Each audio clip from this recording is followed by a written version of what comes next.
This is SportsCenter. I'm Christine Lisi. Chargers quarterback Justin Herbert seeing two hand specialists today for his fractured right index finger. The team then will determine whether he plays Thursday night against the Raiders. Steelers QB Mitch Trubisky starts in place of the injured Kenny Pickett against the Colts on Saturday. One day after receiver Kadarius Toney's offside penalty that wiped out an incredible 49-yard touchdown that included a cross-field lateral from tight end Travis Kelce to Toney late in the Bills' loss, Coach Andy Reid told reporters the Chiefs will not be giving up on Toney. He also said Toney did not check with officials to make sure that he was lined up correctly yesterday. Reid also defended quarterback Patrick Mahomes, who screamed at the officials after the game ended. First Take co-host Shannon Sharp. It's your fault, Kadarius Toney, that you lined up offsides. And the Kansas City Chiefs, it's your fault because you refused to hold him accountable, and he will not hold himself accountable. No, the official did not cause Kansas City this ball game. No. Kansas City cost Kansas City this ball game. Heisman Trophy winning quarterback Jayden Daniels of LSU headlines the AP All-America team as the SEC has the conference with the most first-teamers with 9.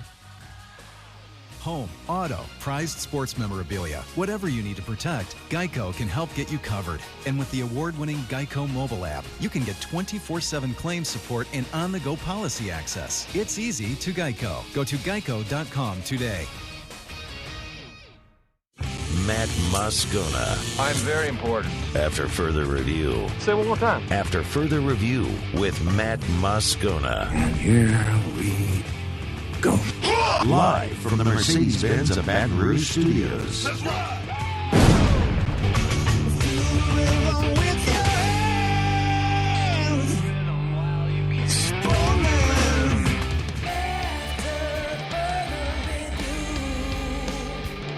And off we go. Welcome aboard. Glad you're with us. AFR, presented by Relief Windows. I'm Matt. You're a loser, man! Hey, shut up, kid. Paul O'Neill. They're chanting Paul O'Neill's name.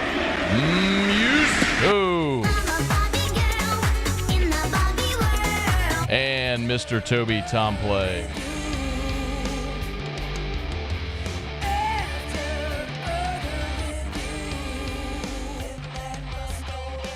All right, we're here. Glad you are as well. Get out there and make it a good one. What a weekend. Glad to be back from New York. Historic weekend for the Tigers. The Saints get a win.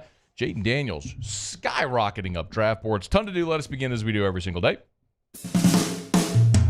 It's time to pop the top on another edition of AFR with Bud Light. Drink easy.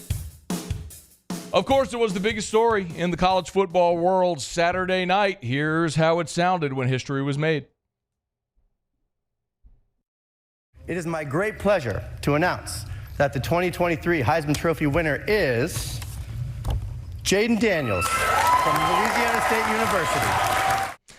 And with that, Jayden Daniels became LSU's third Heisman Trophy winner, joining, of course, the late Dr. Billy Cannon and Joe Burrow. A lot of y'all got concerned after the Maxwell vote. We'll get to that. But in the end, Jayden Daniels outdistanced Michael Penix, who finished second, Bo Nix, who finished third, and then Marvin Harrison Jr., who finished fourth. Those, of course, were the four finalists. Jayden Daniels gave a speech that ran 5 minutes and 55 seconds, thanking his offensive line, the LSU staff, all of his teammates, all the support staff around the building at Football Ops, and his family, and, of course, a special dedication as well.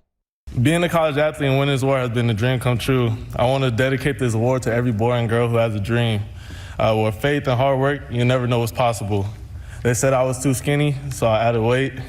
They said I relied on my legs a little bit too much. So, I went to work, completed all those passes, had the season I had. So I thank everybody out there. And they said I was too quiet. So, I became more vocal. I stepped out of my comfort zone, and now I'm here today.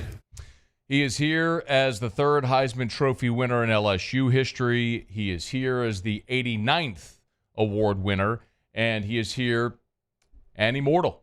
When you win the Heisman Trophy, as it has often been said, that moniker follows you forever. You are forever known as Jayden Daniels, Heisman Trophy winner, and he will be that. And with that, he has secured his legacy at LSU. And we can shift our conversation from if he should win it or why he should win it to now that he's won it, what it means. And I've made this comparison a few times, and I'm going to make it again. I think it's a lot, because it's apropos and it's something LSU fans will understand. It's a lot like that 2003 national championship. In 2003, that team opened the door to the possibility, to believing it was possible. And since then, we've seen LSU won 3 titles, 03, 07, and 2019. And we often ask the question, which team was the best, or which one do you love the most, and all this sort of stuff. And it's like when you ask a parent which is their favorite child. Some parents play favorites. But the truth is, and if you're a parent and you understand this, you love them all differently and for different reasons, but you love them all the same. 2003, it's like your firstborn. It forever changed your life when you first became a parent. And that can never be replicated or replaced. 2007, it's like your crazy fun kid. All the dramatic endings in that season, Flynn to Bird, the 07 Florida game, it's like the entrepreneur who wasn't great in school, went out, maybe just backpacked across Europe for a couple of years, then found their way, became really entrepreneurial, and you became so proud of them in different ways, in other ways, because of the way they maybe love people or whatever it might be.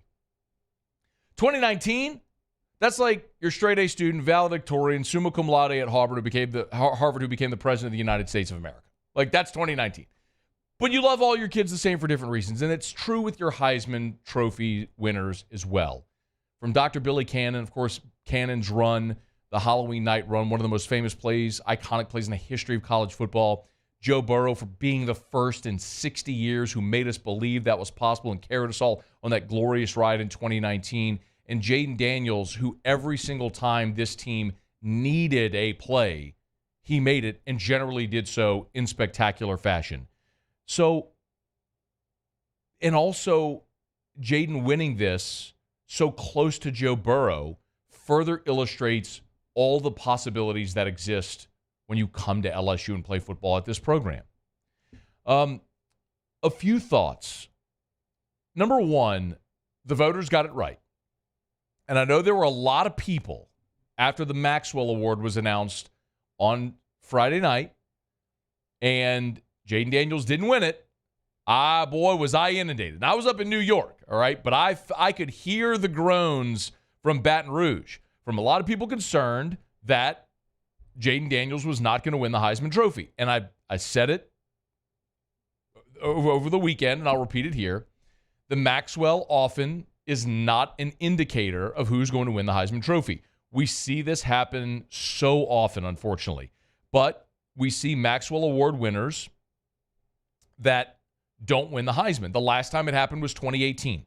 In 2018, Tua won the Maxwell, Kyler Murray won the Heisman. That was also the last time we had a really close Heisman vote until this year. And you can go through the years, and there were plenty of examples of it. In 2013, A.J. McCarron won the Maxwell Award. Jameis Winston won the Heisman. In 2012, Johnny Manziel won the Heisman. Manti Te'o won the Maxwell. 2011, RG3 won the Heisman. Andrew Luck won the Maxwell. 2009, Mark Ingram won the Heisman.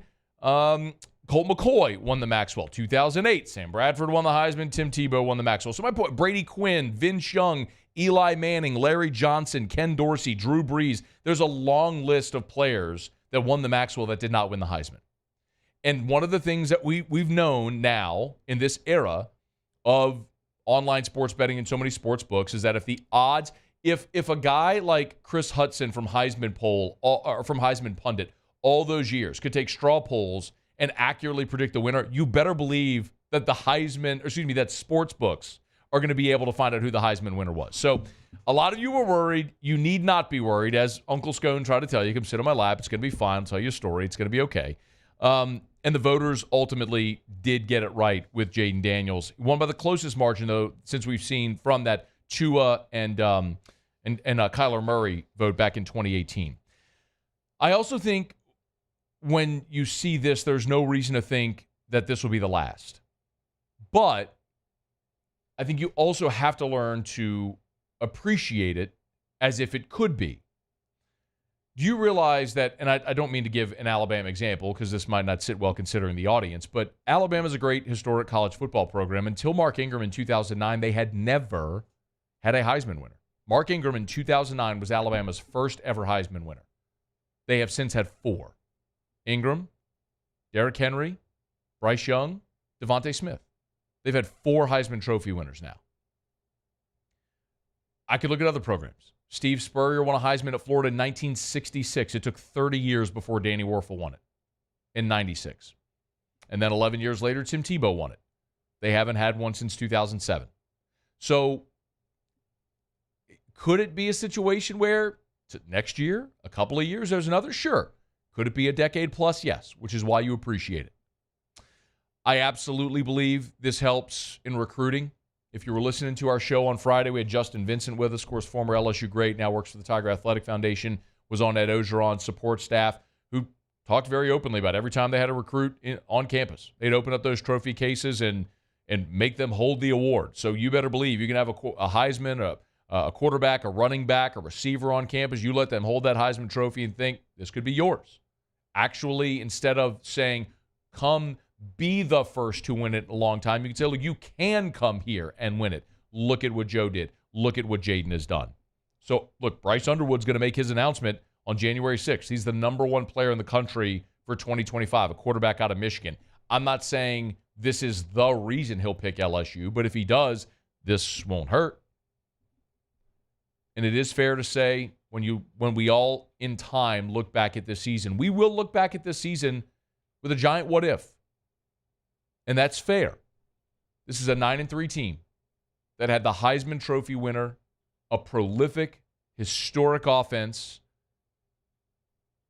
and they missed out on the chance for a college football playoff and a potential national championship. Wasn't Jayden Daniels' fault. It was the defense. And that's part of the narrative. That is going to be part of the narrative of this team, of the history and how this team in this season is going to be remembered. And that's okay. You can't eliminate that. But it shouldn't cast a shadow over how magnificent Jayden Daniels was this year, which is why he was the one who heard his name called on Saturday night there in New York City. And we will continue to gain context on Jayden Daniels and his place in LSU history. I know people like to do the Mount Rushmore thing, and I'm not so keen on that. But here's what I do know. Of the major sports at LSU, that Jayden Daniels is now the 8th National Player of the Year award winner of the major award. You've had 3 Heisman winners. Billy Cannon, Joe Burrow, now Jayden Daniels.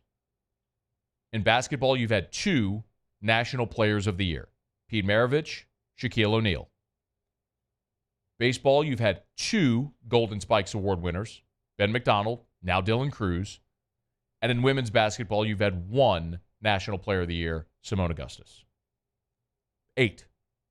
In the history of LSU athletics. There have been other amazing players who have won national awards at their specialty or their position, whatever it may be. Paul Skeens this year, National Pitcher of the Year, did win a few National Player of the Year honors. Dr. Eddie Furness won the Dick Hauser Trophy. But I'm talking about the understood National Player of the Year honor, the highest honor for that respective sport. And this is the list. Billy Cannon, Joe Burrow, Jayden Daniels, Pete Maravich, Shaquille O'Neal, Ben McDonald, Dylan Cruz, Simone Augustus. That's the list. And Jayden Daniels is rightfully on it. Immortality achieved for Jayden Daniels Saturday night in New York City. Congrats to the 89th Heisman Trophy Award winner, Jayden Daniels from LSU. We will have lots of recap reaction throughout the show today. From Jayden, from Brian Kelly. I'll tell you my experience in New York City over the weekend as well. And we're going to look forward to taking this victory lap with Jayden today and no doubt for a long time. Tiger fans everywhere celebrated. It was a great time to be in New York City. Okay. Our show Up and Every Day is brought to you by Bud Light. Drink easy in Louisiana with the great taste of Bud Light. As always, we appreciate our friends over at Mockler Beverage who have been helping and been a great community partner for 40 years now. Bud Light, the official beer of the LSU Tigers, the official beer of the New Orleans Saints this Christmas and holiday season. If you're going to be celebrating, make sure you got plenty of ice-cold Bud Light. Our friends at Mockler Beverage congratulate Jayden Daniels on winning the Heisman Trophy. Drink easy with the great taste of Bud Light, the official beer of AFR. Okay, let me knock out a quick break, y'all. We'll come back. When we continue, I'll switch gears a bit. We'll talk about the Saints' win over Carolina. I have seldom seen a fan base so disappointed in a win, but we'll talk about it when we come back. It's AFR. AFR. AFR is brought to you by Glow Resources. That's GLO, glowresources.com. You can check them out online at glowresources.com, GLO, glowresources.com. Not just in Baton Rouge, Houston, Miami, New Orleans, Orlando, Ridgeland, all over the country, and they service different businesses who have ongoing jobs all over the world. It's Glow Resources. So I highly, highly, highly recommend you check out Glow Resources. If you are a business owner, remember, Glow is not a temp staffing agency. They work for you, the business owner. They are not a last resort. You have to scramble to fill a job. No. Glow Resources wants to be your first call because their employer solutions will last. They want to place people in jobs for you, the business owner, that'll be there for the duration. They handle everything. Workers' comp, child support, deductions, health insurance, general liability, all of it. It's glowresources.com. Bayou Ford has the new inventory to get you in a new Ford truck or SUV today, or customize your next vehicle just the way you want. All new Bayou Ford vehicles come with a 1 million mile powertrain warranty. The crew at Bayou Ford is going to do right by you.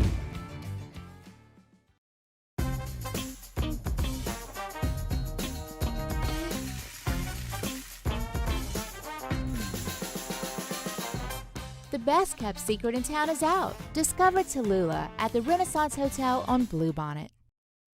Gulf Coast Bank & Trust is giving our customers the power to bank anywhere, anytime during this challenging event. And we're right there with you. Our mobile banking app is a smart way to manage your money and time. Gulf Coast Bank & Trust, the bank that cares about you. The importance of doing this Fortified program and offering it to people down here is, number one, the only real chance you're going to get to do this is when you put on a new roof or build new. And through companies like HUDCO, who's kind of leading the way in this thing, it's going to offer the customers a huge advantage in the insurance market and the price of their insurance. You know, we're not looking to make a fortune off fortifying. We're trying to give you a better product than our competitor at the moment. I'm trying to do something that he can. I'm trying to give you something better. So a lot of these insurance jobs, you're getting a re-roof, you're only paying your deductible. Let's sit down and talk about the Fortified and let's see what it does to your insurance premium. You're getting a steal. Yeah. You're getting a brand new roof and a Fortified certificate for your deductible, essentially. I think we're rocking and rolling.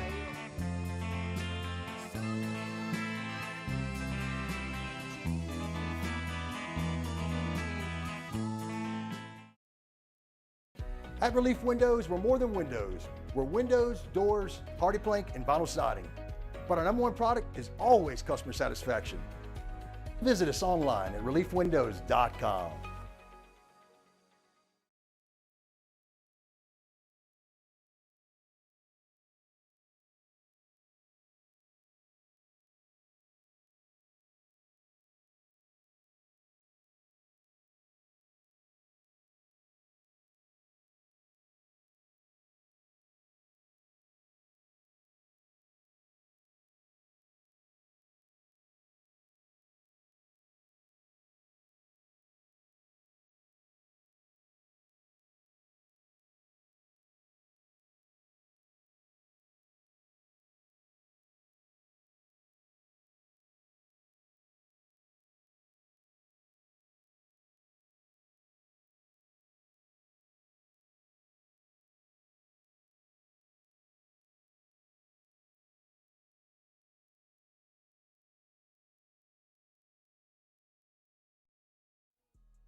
After further review with Matt Moscona, presented by Relief Windows. Windows, doors, siding. Call 288-8138 or visit reliefwindows.com. We played well enough to win this game, but we certainly got to play better, particularly on offense. I don't think we played the way we need to play offensively. I thought the block punt was a big play in the game. I thought defensively we came up with a couple of red zone stops that I thought were, big in the game. And then our ability to finish in the red zone today was kind of the deciding factor. We finished drives and scored touchdowns down there. So there's some positive things, but obviously there's a lot of things we got to fix. Dennis Allen, after the Saints beat the Carolina Panthers 28-6, the Saints moved to 6-7 on the season. They are now in a three-way tie with the Falcons and the Bucs for first place in the NFC South. The Bucs presently hold the tiebreaker, so Bucs, Falcons, and then Saints is how it stands right now with 4 games to play. So the Saints desperately needed a win. It was their first win since November the 5th when they won that game at home against the Chicago Bears. They needed a good vibe. They needed to get in the win column, not just for all of the ancillary reasons, but in a very literal sense, to get back into the race in the NFC South. If you had lost this game to Carolina, as we talked about, you would have been in a literal must-win situation the rest of the season where you were going to have to win out and likely get some help to be able to win the division and make the playoffs. But the Saints got the one that they absolutely had to get at home against the worst team in football, and they did it despite not playing their best. Let me remind you that on Sunday, going into the fourth quarter, Derek Carr had 37 passing yards. Let me say that again. Our grand leader, the emperor of empty yards,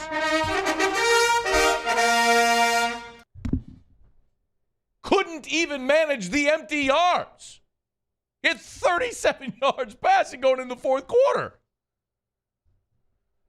In total, the Saints put up 207 yards of offense for the entire game against a Carolina defense that's 28th in the NFL in total defense. Need I remind you, there are 32 NFL teams. Let's say this again slowly for context. Carolina, 28th in the NFL in total defense. The Saints, at home against that defense, put up 207 total yards. The Saints had 7 offensive points entering the fourth quarter. 7 offensive points entering the fourth quarter. Blake Grupe missed a 29-yard field goal. His field goal percentage for the season now is at 77%. I am so sick and tired of hearing some of you nincompoops come at me on Twitter for my criticism of Blake Grupe. In the year of our Lord 2023, the average field goal percentage in the NFL is hovering around 85%. Blake Grupe is at 77%. That is wholly unacceptable. You missed. You screwed up. You kept the wrong guy, period. Anyway, you can blame the laces being in and all that sort of stuff as Grupe just stared down at the holder. Hey, bro, it was 29 yards. Like, just push it through the upright. You snap hooked it like me playing Webb Park. Anyway, that's one of many problems the Saints have. All of that, and you won by 3 touchdowns. How bad are the Carolina Panthers? All of that, and you won by 3 touchdowns. We need to start having a conversation about the Carolina Panthers being the worst team in NFL history. I get there. I get it. We've seen a couple of no-win teams. I don't even know that those were as hapless as these Carolina Panthers. They're awful. Anyway, a lot of people still ask, hey, should we be excited that the Saints won the game? Yes. Yes, you should be excited that the New Orleans Saints won the game. I want to remind you, this organization was founded in 1967. In their entire 56-year history, the New Orleans Saints have made the playoffs just 14 times. 9 of those 14 were in the Peyton Breeze era. Essentially, outside of Sean Payton and Drew Brees, You have been arguably the worst franchise in the NFL. You had a glorious run. But let's not forget who you are by definition over the life of your organization outside of Sean Payton and Drew Brees. You can't eliminate them, but they are a smaller sample within the larger context of the organization at whole. So if you have an opportunity to win your division and go to the playoffs and host a playoff game, yes, I want that. Because if you win the division, it means you got things on track.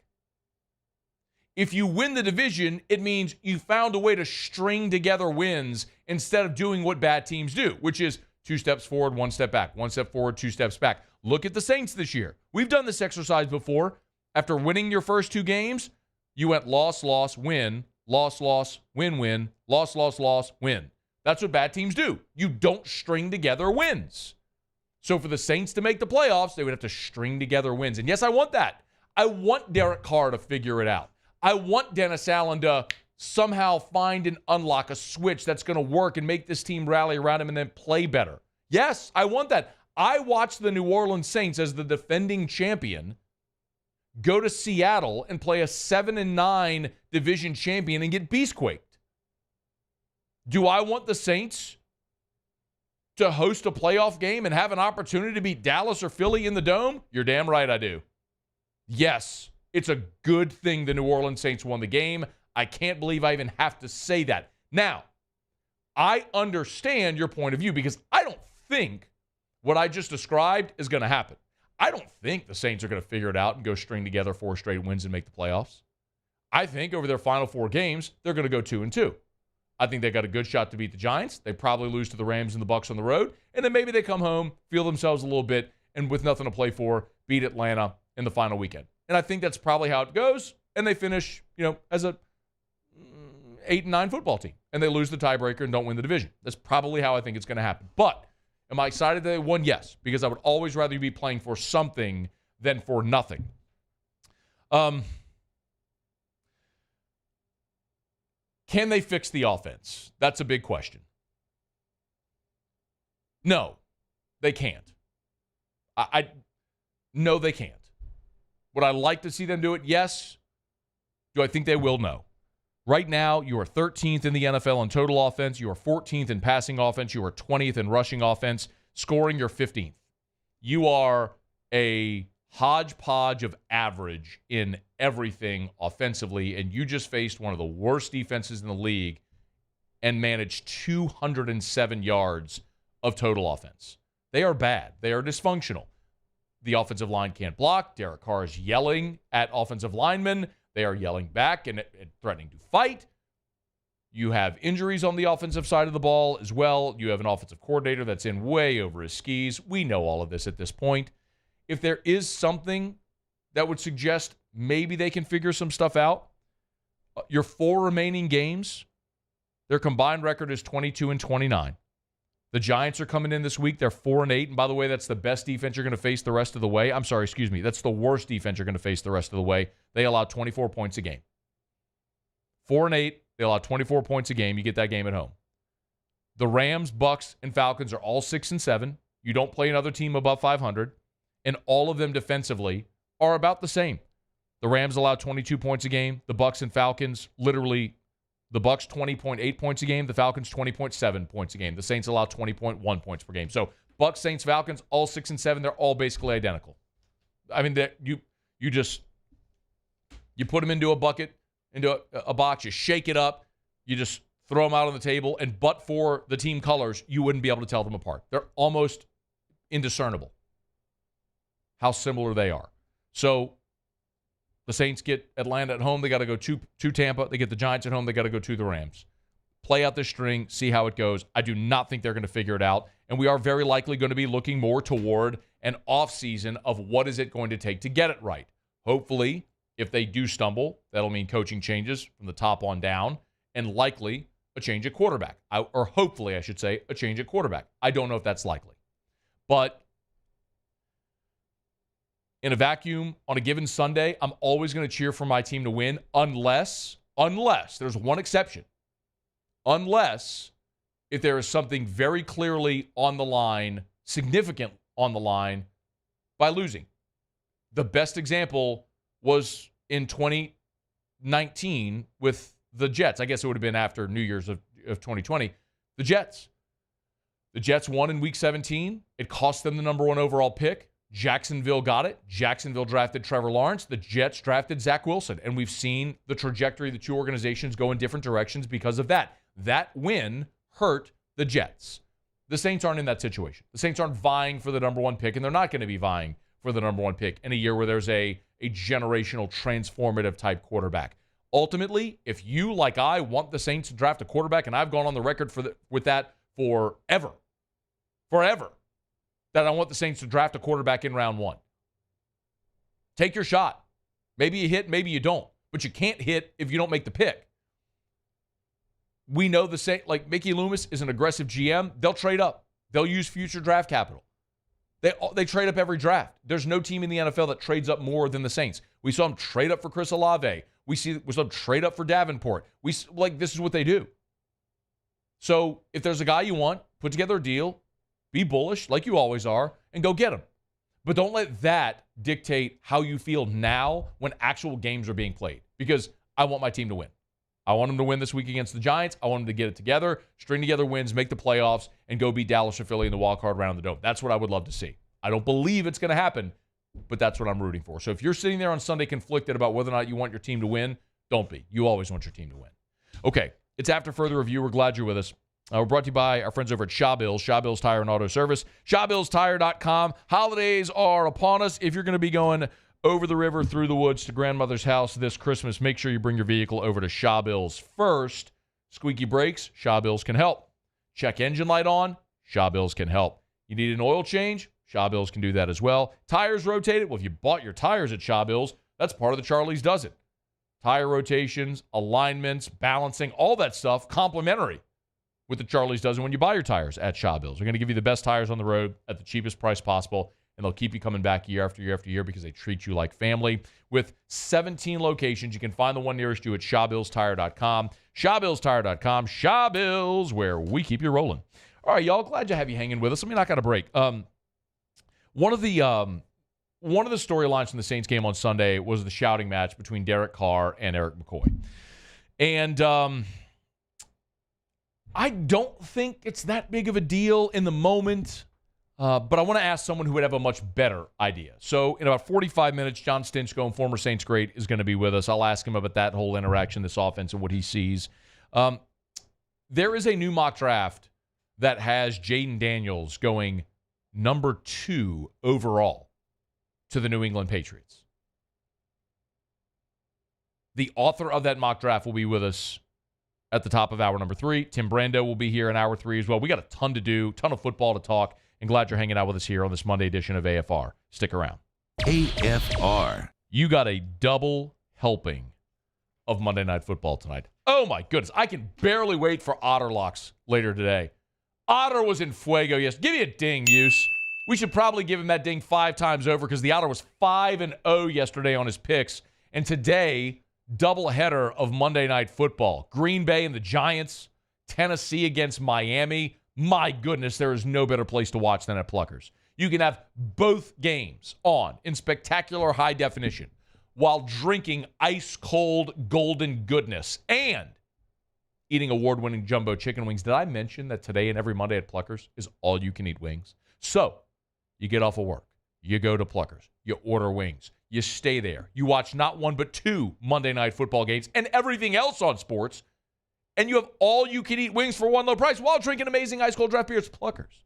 Nicholson, Bluebonnet, dining, carry-out, or delivery. It's Pluckers. If you don't like our wings, we'll give you the bird. Thank you, Acadiana, for over 56 years of allowing Corvell Toyota in Opelousas to take care of you and your automotive needs. Enjoy this holiday season with family and friends. From the Corvell Toyota family to yours, Merry Christmas and Happy New Year. Life in Louisiana is a song. A symphony of sound, colors, and movement. Life is here, now. For life's moments, big and small, always there.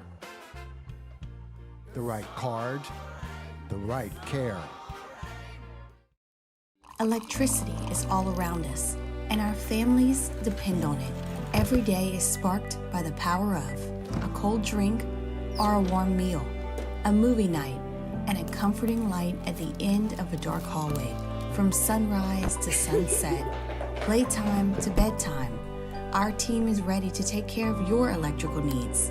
Even in the case of an after-hours emergency, the light in your life shines brighter with Mr. Electric.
I've been doing business with Luba for 25 years. They're dependable, trustworthy. It's just the attention to detail with our clients. Our folks have years and years of experience. They're highly trained professionals, but many companies have that asset. What I'd like to think makes Luba a bit different is that we use those talents in a way that truly is dedicated to serving the needs of the folks who depend on us.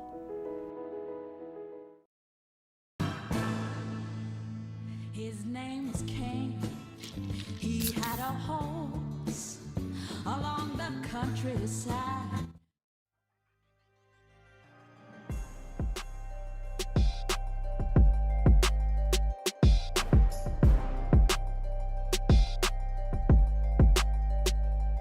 After further review with Matt Moscona, presented by Relief Windows. Windows, doors, siding. Call 288-8138 or visit reliefwindows.com. To Coach Kelly, Coach Frank, Coach Denbrock, and Coach Sloan, and the rest of LSU football staff, thank you for trusting in me to lead your team. I learned so much from you guys. You took a kid from the West Coast and brought me back down to the Bayou. I'm forever thankful.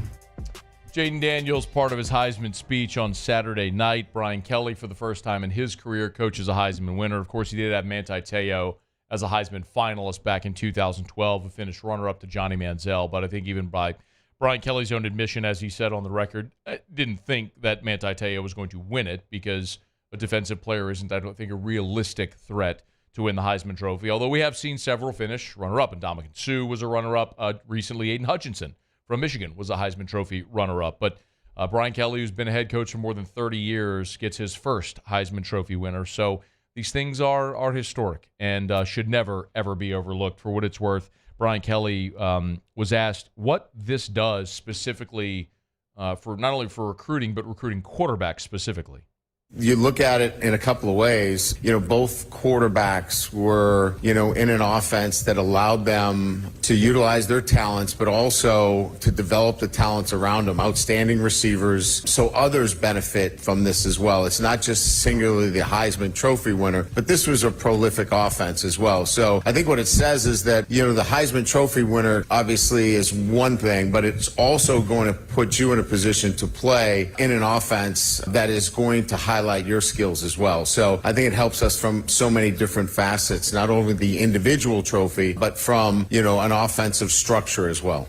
LSU, by the way, has already in this transfer cycle visited with two quarterbacks, Boise State's Taylon Green, who has now since committed to Arkansas, and they went in home with NC State quarterback MJ Morris. So you have a completely different pitch when you have the Heisman Trophy winner. So if the focus is now on MJ Morris, we'll see if that's the direction they go. I know some continue to ask why LSU would and is targeting quarterbacks. I'll continue to say the same thing over and over again. Why wouldn't you target a quarterback? Answer it the other way. What is the downside of targeting a quarterback in the portal? What, are you afraid Garrett Nussmeier is going to leave? He's going into his 4th year. And this is his opportunity. But you cannot go into next year.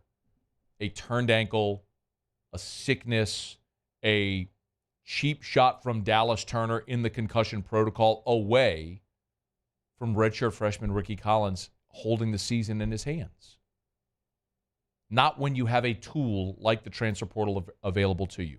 So yes, you go add a quarterback out of the transfer portal. All right, it's after further, just like you did with Jayden Daniels. It's after further review. Glad to have you hanging out with us here. Our Monday shows are brought to you by Relief Windows and ReliefWindows.com. Windows, door siding, Relief Windows, and ReliefWindows.com. Nobody does it better than our friends over at Relief Windows. If you want energy-efficient replacement windows, beautiful entry doors, hardy plank and vinyl siding, and shutters, they do it all at Relief Windows and ReliefWindows.com. Okay, do it every day about this time. Let's go around the SEC. The Ole Miss Rebels. Around the SEC, presented by Gulf Coast Office Products. Excellence in imaging solution. The Ole Miss Rebels. Senior wide receiver Trey Harris announced on social media he will return to Ole Miss for the 2024 season. Nearly 900 receiving yards on 47 catches. That was 18 yards per reception. LSU fans unfortunately got to know Trey Harris pretty well when they played the Rebs earlier this year. He missed one game after undergoing surgery on his left knee, but Trey Harris returning to Oxford.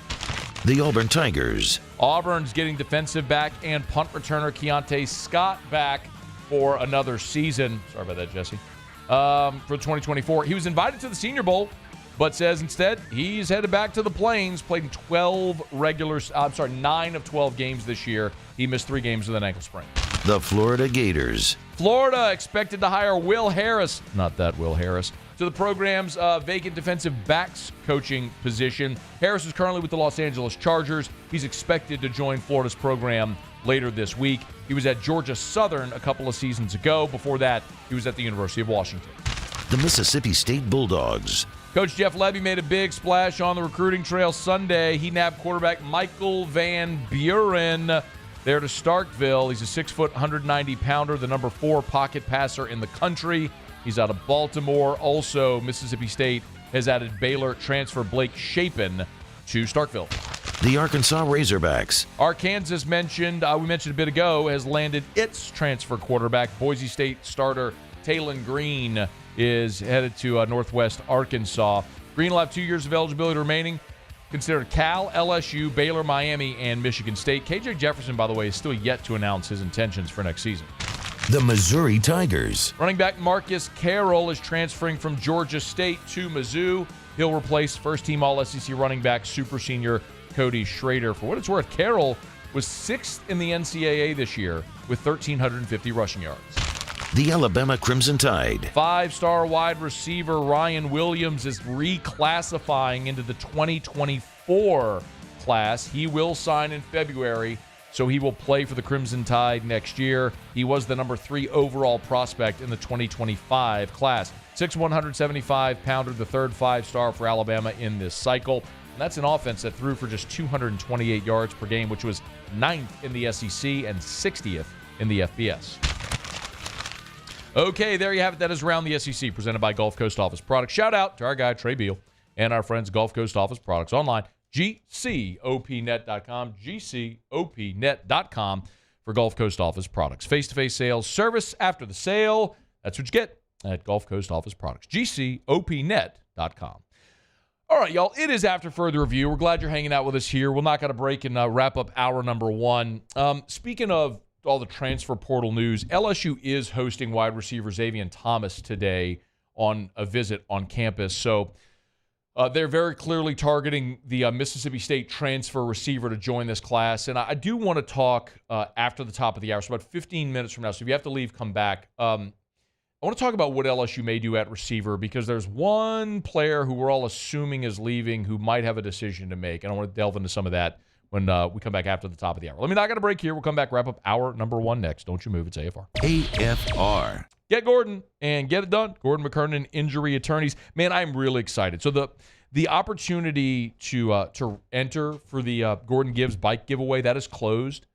But in the coming days, you're going to start to see a lot of the photos and a lot of the images and video of the giveaways of Gordon and his team presenting these bicycles all over the state. If you're not familiar with what we're talking about every year around Christmas, Gordon McKernan Injury Attorneys donate bikes and give away bikes to less fortunate children across the state of Louisiana. This year, 488 bicycles they're giving away to brighten up the holidays for some less fortunate kiddos. That's an awesome thing to do. So we're really excited to be able to share some of those stories with you here in the coming days and the weeks. In the meantime, if you've been injured in an accident, it's not your fault, and you need representation, do what injured people in our state have done for more than 30 years. More than $2 billion recovered for their clients.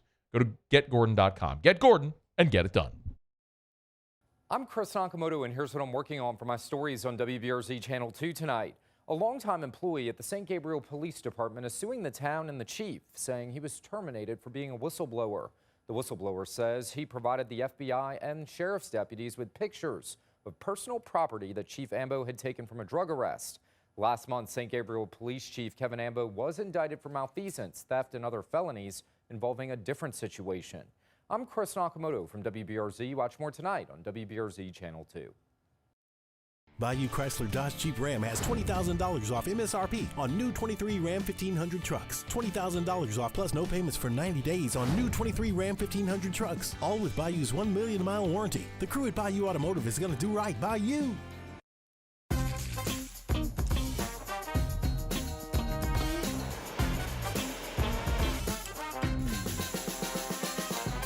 The best kept secret in town is out. Discover Tallulah at the Renaissance Hotel on Bluebonnet. Hey, it's Matt Moscona. For years, you've heard me tell you about Insurance Network of Louisiana, helping you find better coverage for less money. But it's not just for your home and auto. They also offer commercial property. So, retail stores, professional offices like doctors, dentists, attorneys, clothing boutiques. Insurance Network of Louisiana can find you better coverage for less money. They service the entire state of Louisiana, and they're local. So call today at 293-0450 or lainsurance.net. Yo, Jake here from my friends over at Community Steel Company located in Gonzales, Louisiana. The local place you can turn to for all of your metal building needs. Notice I said local, not Houston, not Dallas, not Atlanta, but right here in Gonzales. Visit them at their brand new state-of-the-art website at communitysteelco.com or pick up the phone and give them a call today to answer all of your questions on your metal buildings, roofing and sheet metal, and any other steel needs you or your business need at 225-647-2020. The Windsor Senior Living Community in Mandeville, Louisiana is a beautiful, vibrant apartment community geared toward seniors. They are nestled right in the heart of Mandeville, where seniors live a more carefree lifestyle in spacious apartments with the peace of mind that comes from having a little extra help. Call the Windsor at 985-624-8040 to schedule a lunch and tour. Come see how the Windsor can be your passport to peace of mind. Dylan Cruz here to tell you about Six Rings Baseball and Softball Camp. If you live on the North Shore and play ball, go to Six Rings Camps with former LSU assistant coach Dan Canaveri. His knowledge is second to none, and your child will improve and have fun doing it. Camps were held at Coquille Park and Six Rings Academy in Covington with 4 sessions over the summer. Full day and morning only sessions are available from ages 7 to 13.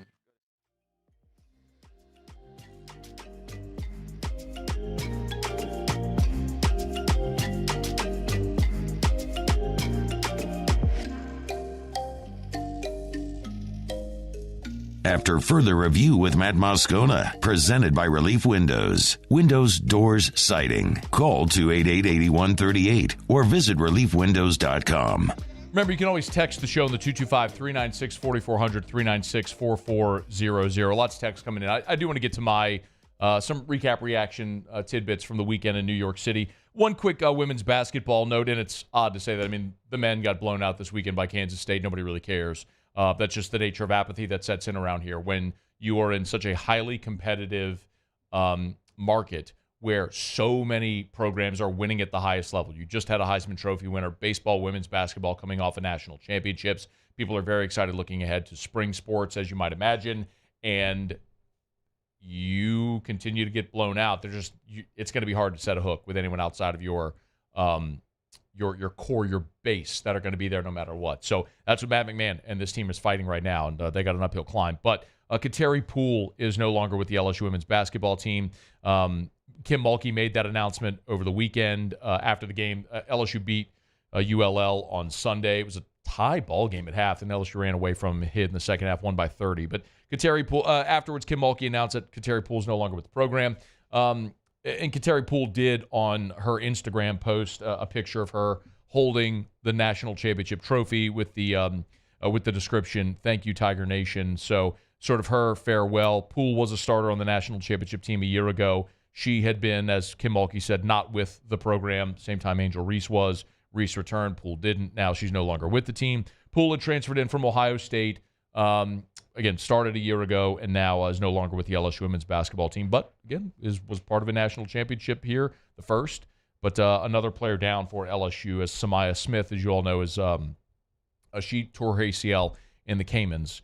And so no longer with the or is out for the year. And then Kateri Poole no longer with the program. LSU lost that season opener to Colorado, and all they've done since then is not only rip off 9 straight wins, but they've basically blown out everyone that they've played except the Virginia game. It was a close one, 76-73. But the Tigers won by 30 against ULL, 83-53. And they continue to do it a little shorthanded. I know Haley Van Lith is the Louisville transfer, is battling plantar fasciitis. She did not play in the ball game. So in any event, on Sunday, when they're healthy and whole and right when they need to be, they're going to be a force, and it's going to be fun to watch them hopefully make a run to another national championship. All right, y'all. It's after further review. I was asked an interesting question on the text line. I'll get to. Speaking of women's sports, our friends over at Traction, they are hosting their first ever spring softball league. So parents, if your daughter plays softball or is interested in playing softball, get to tractionsports.com. You can register for their first spring softball league. Go to tractionsports.com, hit the Louisiana tab. They have a Mississippi location as well. You'll scroll and you see the holiday baseball camp, the holiday speed camp, and then you'll see the spring leagues. Everybody knows about Traction baseball, but the Traction Spring Softball League is coming as well, and registration is open. It starts at the end of January is when preseason practice begins. So a little more than a month away. They have coaches pitch, which is 7 and 8 and under. Kids pitch 9 to 10 under. They have 11 and 12U. So anyway, you get by tractionsports.com to learn more, to register your daughter if she's interested in playing softball. Tractionsports.com, tractionsports.com. Traction, where champions are made. Don't forget about the holiday baseball camps as well. Baseball and speed camps, if you're looking for something for your kiddos to do during the holidays when they're out of school and you're working. Traction can help. Full and half-day options. Tractionsports.com. Traction, where champions are made. One of the really cool things from Saturday, by the way, sincere thanks to everybody who followed along with our coverage from New York City. I have to thank sincerely our sponsors as well that made that possible, with the Acura Baton Rouge, Insurance Network of Louisiana, and Community Steel. But then also the hospitality. If you've never been to New York City to see Legends is interesting because it's a midtown bar, and it is it's a soccer bar. So a lot of soccer fans go, but that's where it's also the spot where LSU, it has become the LSU hub. It's the game day spot where all the LSU alumni and fans go to watch games. There was a fan there on Saturday who told me this past June he went to watch the national championship series against Florida and goes into Legends, and it's packed. And Legends is 3-4. So there's a ground level floor. There's a basement floor, and then a loft on the second floor. He walks in, it's packed with all these people watching soccer. And so he goes to someone's like, hey, I'm trying to watch the LSU baseball game.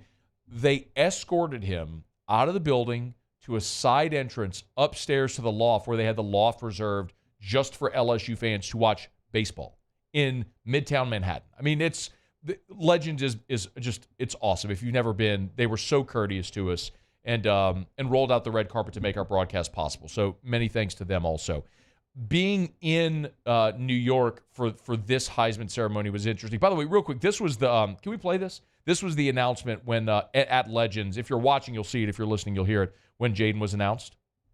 But the next round of shots is on Todd Graves. My apologies.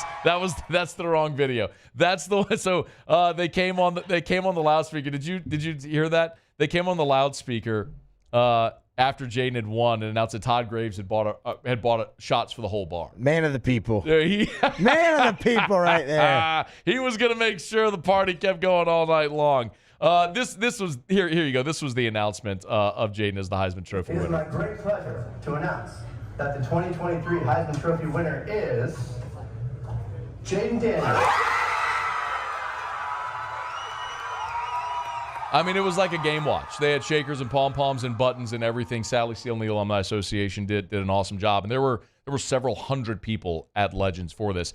But it was really an interesting setup because there wasn't real proximity where the announcement was in Lincoln Theater and where or Lincoln Center, I should say, and then where the media hotel was in Times Square. But put it all together, and a weekend Jayden and many LSU fans will never forget. All right, quick break. We'll come back after SportsCenter here at the top of the hour. Stick around. AFR. AFR is brought to you by the Williamson Eye Center. If you want to see 2020, call 924-2020, 924-2020. I thought about it this weekend, man. And I know so many of you can relate to this, but I was traveling, and so I was literally thinking about this, how I used to have to travel when I wore contacts. I'd have to bring an extra pair of contacts. I'd have to bring my contact lens case, my contact solution, probably a travel size solution because you don't want to pack the big solution. You have to make sure you have your drops as well. You have to have your glasses for when you take your contacts out at night. All of the stuff that used to go into traveling when you wear contact lens, I don't have to worry about it anymore because I had LASIK 5 years ago with Dr. Blake Williamson at the Williamson Eye Center, and I see better than 20/20 now 5 years later. It is life-changing. If you have ever thought about refractive surgery, what it would be like to just see and not have to worry about contacts or glasses, you owe it to yourself to go for that consultation with Dr. Blake Williamson. 924-2020 or WilliamsonEye.com. Gulf Coast Bank and Trust is giving our customers the power to bank anywhere, anytime during this challenging event. And we're right there with you. Our mobile banking app is a smart way to manage your money and time. Gulf Coast Bank and Trust, the bank that cares about you.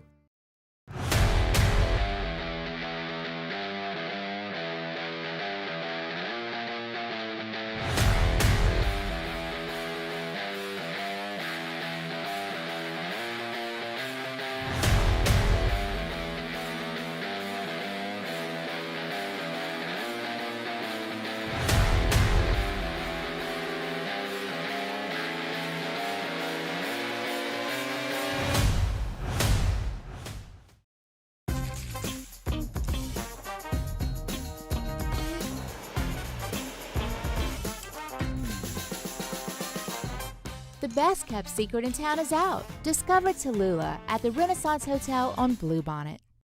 Bayou Ford has the new inventory to get you in a new Ford truck or SUV today, or customize your next vehicle just the way you want it. All new Bayou Ford vehicles come with a 1 million mile powertrain warranty. The crew at Bayou Ford is going to do right by you. Electricity is all around us, and our families depend on it. Every day is sparked by the power of a cold drink or a warm meal, a movie night, and a comforting light at the end of a dark hallway. From sunrise to sunset, playtime to bedtime, our team is ready to take care of your electrical needs. Even in the case of an after-hours emergency, the light in your life shines brighter with Mr. Electric. Hey, boat owners, check it out. It is the holiday season, which means it's time to buy yourself a gift by taking your boat to the next level with our friends at Front to Back Boat Service. Now is the perfect time to upgrade your boat and get it ready for that warmer weather, whether that's trolling motors, HD sonar, anything and everything. The Sherman family's been at it for 30 years, and Devin's going to take you through 30 more. Find them on Facebook at Front to Back Boat Service or go to fronttobackboatservice.com.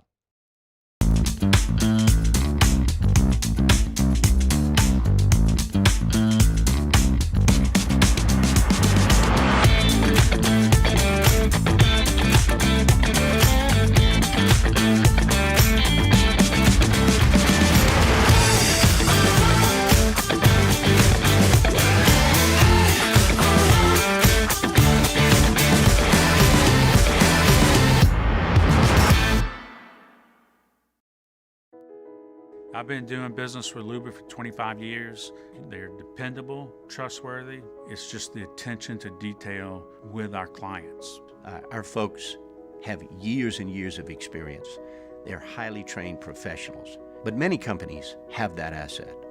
What I'd like to think makes Luba a bit different is that we use those talents in a way that truly is dedicated. This is SportsCenter.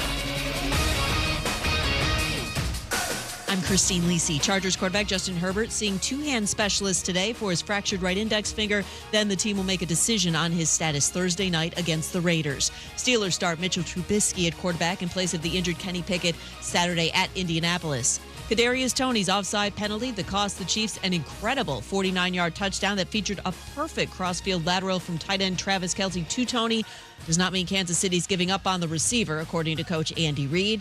An admission today from Reid as well regarding that play. Normally he looks over to the sideline, just gets an okay on that one. He just happened not to, so that would be the coaching point. Make sure you check with the guy on the side just to see if you're aligned. I mean, he's not lining up off sides on purpose. Listen, he was 2 inches away from or an inch from being legal. Like I said, you can argue both sides of it. It's for both teams. Reid also defended quarterback Pat Mahomes, who screamed at officials as the game ended. Heisman Trophy winner Jayden Daniels of LSU headlines the AP All-America team. The SEC is the conference with the most first-teamers with 9. Hey, it's Michelle Smallman. Coming up Tuesday, I'll tell you why the Chiefs' issues won't be resolved in time for them to make another Super Bowl run. It's Unsportsmanlike, 6 a.m. Eastern, right here on ESPN Radio, ESPN2, and ESPNU.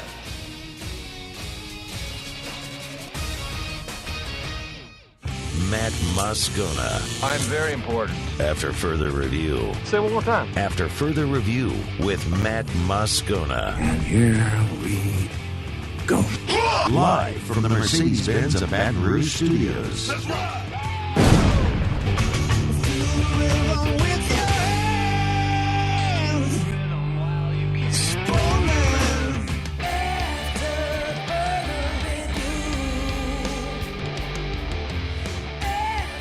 Hour 2, off we go. Welcome aboard. Glad you're with us. AFR presented by Relief Windows. I'm Matt.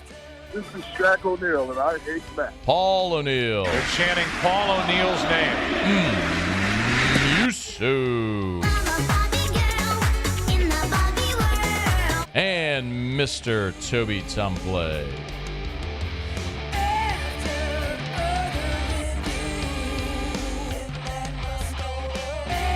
All right, we're here. Glad you are as well. Get out there, make it a good one.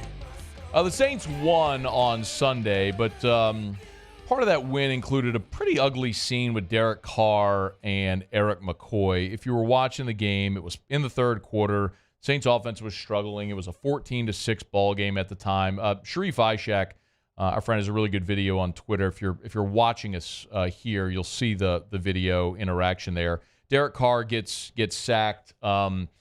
When he's getting up, he kind of spikes the ball and then makes some type of comment at Eric McCoy, who then goes after Derek Carr. And Hurst gets in between them, and McCoy didn't let up all the way to the sideline. They were going back and forth at it. Cooler heads prevail. They got to the sideline. They talked it out. They continued the game.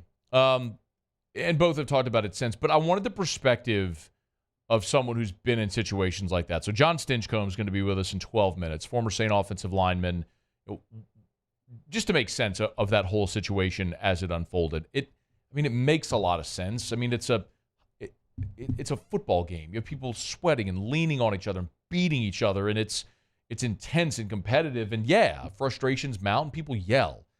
And it feels like that happens every single game, but it's magnified when you're losing and things aren't good. So anyway, I want to get John Stinchcomb's perspective. We'll get to that here in 12 minutes from right now.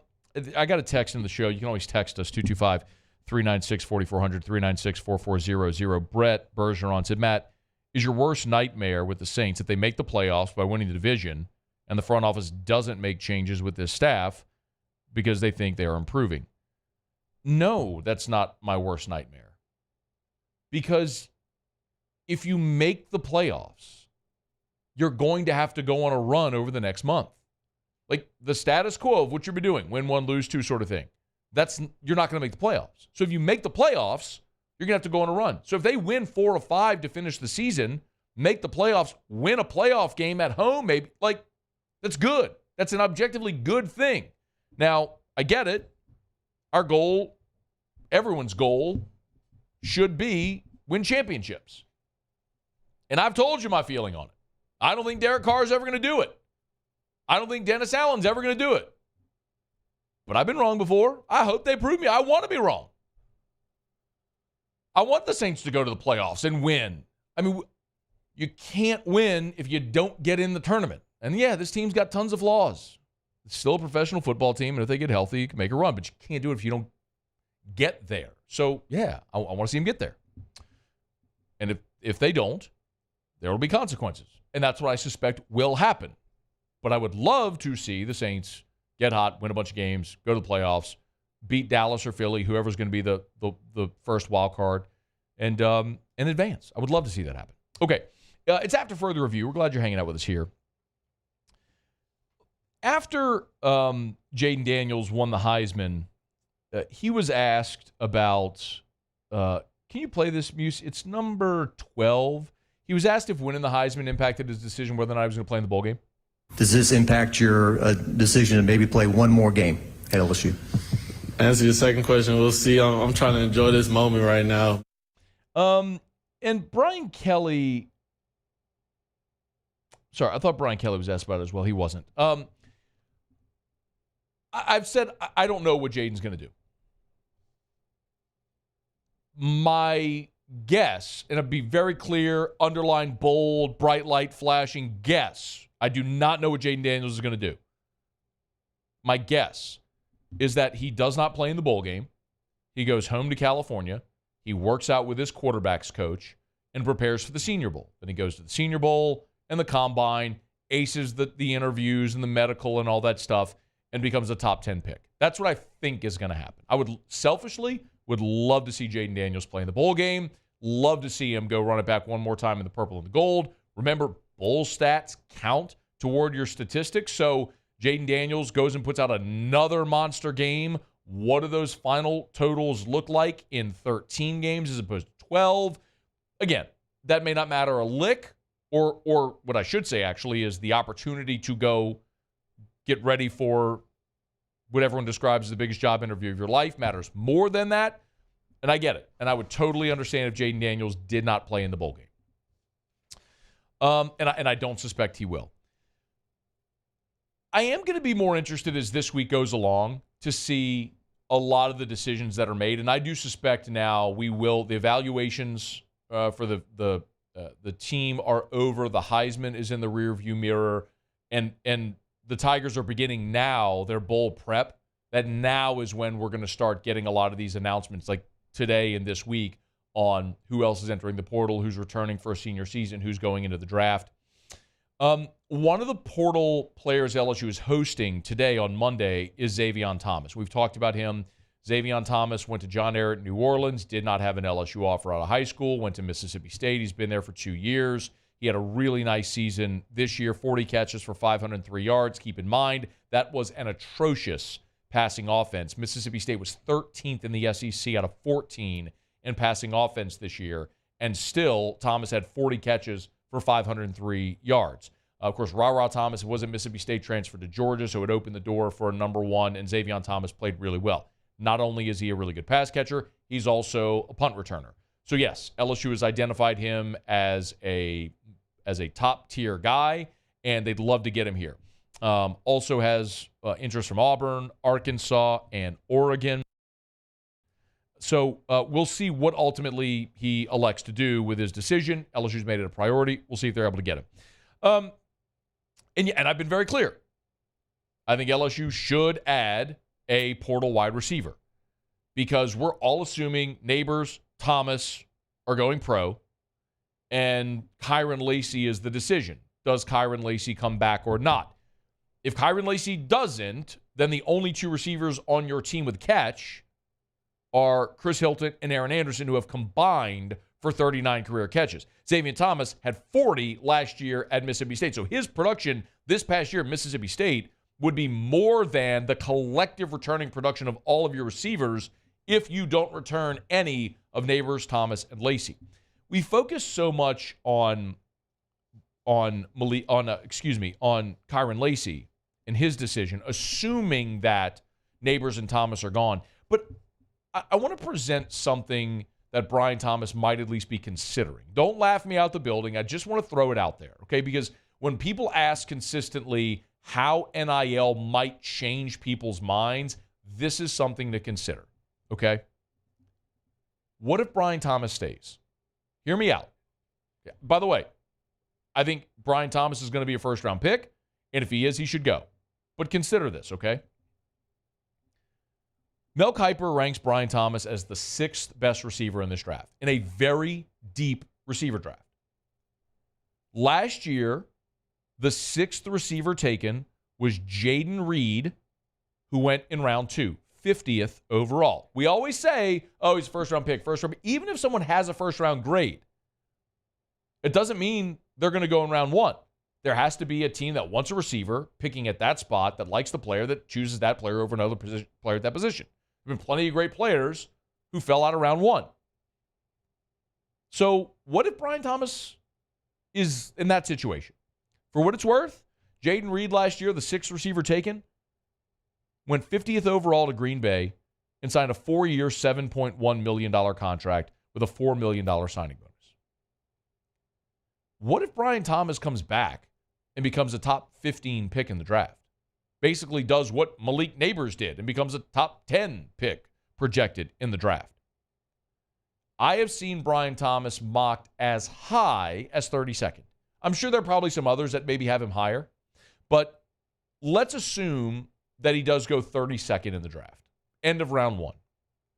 That's $11.8 million with a $5.6 million signing bonus. That is, by most anybody's definition, life-changing money, and I would not recommend passing on that.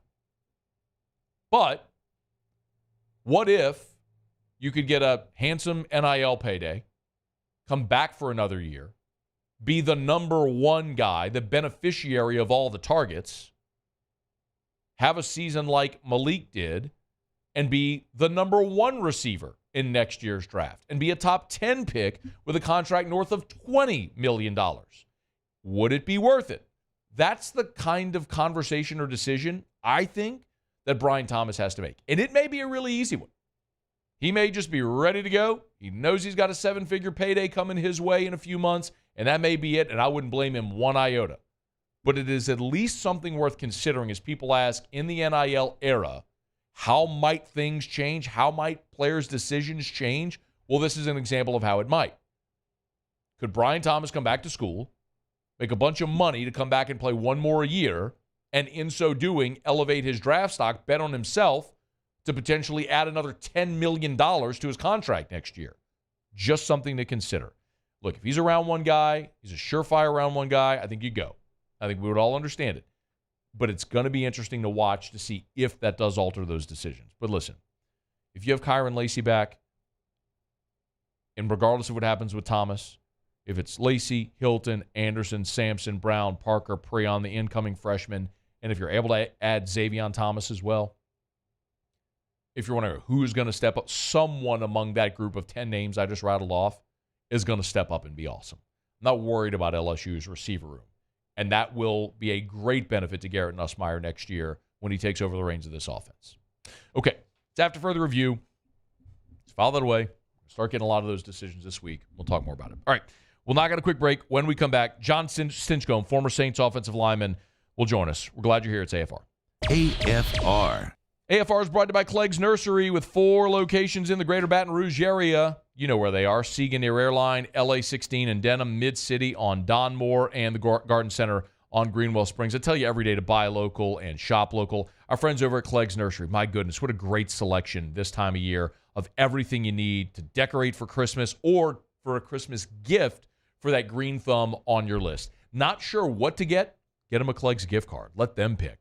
But maybe it's that perfect plant or tree. Maybe it's something like tuned wind chimes or bird feeders for their outdoor space. Clegg's has tons of great gift ideas, so think outside the box and think Clegg's Nursery. Hey, if you want to decorate, they've still got a selection of real live Christmas trees and tons of poinsettias. So if you're looking to decorate your home or your office this Christmas, as we're 2 weeks away from the big day, make sure you get by Clegg's Nursery. Buy local, shop local, tell them I sent you to Clegg's Nursery. I've been doing business with Luba for 25 years. They're dependable, trustworthy. It's just the attention to detail with our clients. Our folks have years and years of experience. They're highly trained professionals. But many companies have that asset. What I'd like to think makes Luba a bit different is that we use those talents in a way that truly is dedicated to serving the needs of the folks who depend on us.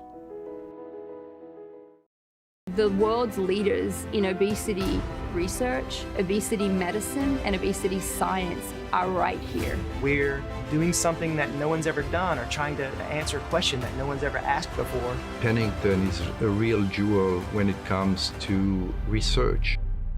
We are finding the solutions to the world's worst chronic disease, which is obesity. Louisiana needs Pennington Biomedical. There it is, the extra mile, on the border of expected and extraordinary for those willing to go further, like vans customized for work or play, with safety and tech to keep you connected, supported by a 5-star sales, service, and finance team, and backed by the 1-star you know. So go the extra mile. It's never crowded, because so few have what it takes to go there. Mercedes-Benz Vans. Electricity is all around us, and our families depend on it. Every day is sparked by the power of a cold drink or a warm meal, a movie night, and a comforting light at the end of a dark hallway. From sunrise to sunset, playtime to bedtime, our team is ready to take care of your electrical needs. Even in the case of an after-hours emergency, the light in your life shines brighter with Mr. Electric.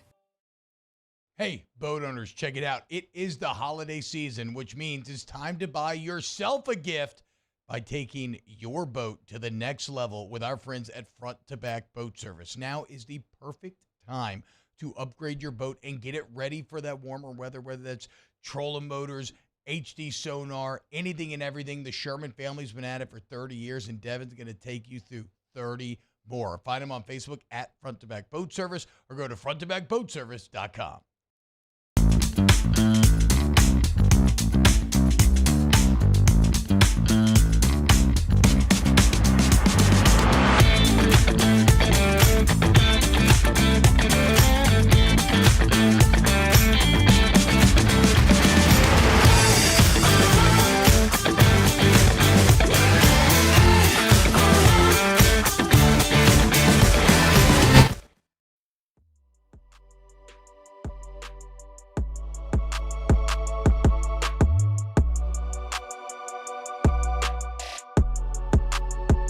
After further review with Matt Moscona, presented by Relief Windows. Windows, doors, siding. Call 288-8138 or visit reliefwindows.com.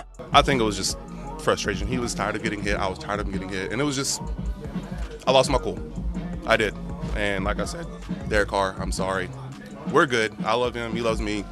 We're on the same page. Saints center Eric McCoy on Sunday after the Saints' 28-6 win over Carolina. There was a pretty public spat between Derek Carr and Eric McCoy in the third quarter after a sack. I wanted to ask someone who's been in those situations before on the field at that position on the offensive line. John Stinchcomb has been a friend of the show for a long time. We appreciate him taking a couple of minutes today. Hey, John, thanks. How are you? I'm great, Matt. Thanks for having me on. Oh, it's our pleasure. Let me just start with, so you see that on Sunday with McCoy and with Derek Carr. What's your reaction? What do you think when you see it? I've been in those locker rooms. I know this. I played next to Jyree Evans for 5+ years, and there were times where if there was a camera in our face and you had us mic'd up, we would have said things that would not have been fan-friendly. And I love the man dearly. And he's not the only one. So those kind of flare-ups happen. And with the amount of access that we have now with 54+ cameras in a stadium and microphones jammed everywhere, we've got unprecedented access to some of the conversations and the heated moments that occur. Now it's a little bit different that it's offensive line and a quarterback, and it's very public, and obviously we're not hitting on all cylinders as an offense, and there's plenty of criticism for Derek Carr, and that list goes on and on, so it makes it more of a spectacle. But at the end of the day, that is not a big concern for me, seeing what I saw and how it played out, and the follow-up commentary coming from not only McCoy, but also Carr and Dennis Allen, everybody around it. John, do you think any differently of it? Because it's not the first time we've seen it with Carr. We saw it very publicly with Carmichael. We saw it with Olave, and now we've seen it with McCoy on 3 different occasions. Does it mean anything because it's not an isolated deal? Yeah, I think it's personality, 1, and 2, part of the reason why we get to highlight it, we have seen it flare up more than once, is this is a team that is not meeting expectations. And when there's that level of frustration, it boils over. These are men that expect greatness. I mean, I think everyone heading into the season and having done preseason for them and interviewed most of the names that you've already listed, the bar was set pretty high. And when you're not clearing it and you're not really close, I know they're tied for the record of NFC South, and there's still very much promise. But realistically, this offensive performance has been subpar all season long. When you deal with that on a week-in and week-out basis, it causes friction. And I think that's human nature, especially when you're compile 53 alphas in one room and say, hey, you're not living up to it, then you're going to see more of it than what you're normally accustomed to. And John Stinchcomb is with us. What was when you watched this team in the preseason, based on what your expectation was for them, what has checked the box and what has not, if you remember? Yeah, I'm starting off with the offensive line. I think one of the biggest question marks and hopes, you probably shouldn't go into a season, man, I hope this works out. But one of the biggest hopes was the left tackle position. And, Trevor Penning comes out of college, and you knew that he would need a lot of reps to develop. Well, injuries stunted that, not only during his rookie season, but also in the off season, where you can kind of realize, man, there's parts of my game I need to work on. And so you head into the preseason going, we're going to see this live and in living color as it plays out. And what we noticed pretty early on is he wasn't far enough along in his development to kind of let him work through those growing pains. And the result of it has been, a switch on that entire left side of the line. Andrus Peat and James Hurst basically switched positions from what they played last year, and it puts more strain on the offense. I know Pete Carmichael and Derek Carr have received a lion's share of the criticism this season, and a lot of it's deservedly so, especially with the high expectation. But when you're not able to sit in the pocket or draw up some plays where you can kind of take the top off of defense because you're worried about pressure, it's a factor. So as you look at this season and how it's played out, injuries is always an issue with teams that aren't hitting their expectations. How have they factored? Well, it's been considerable for this Saints season, but also the performance on the offensive line hasn't allowed them to kind of press into what they were hoping for at the beginning of the season offensively. John Stinchcomb is our guest. John, how much of this is fixable in Week 15? I mean, some of it is. The identity of this team is established.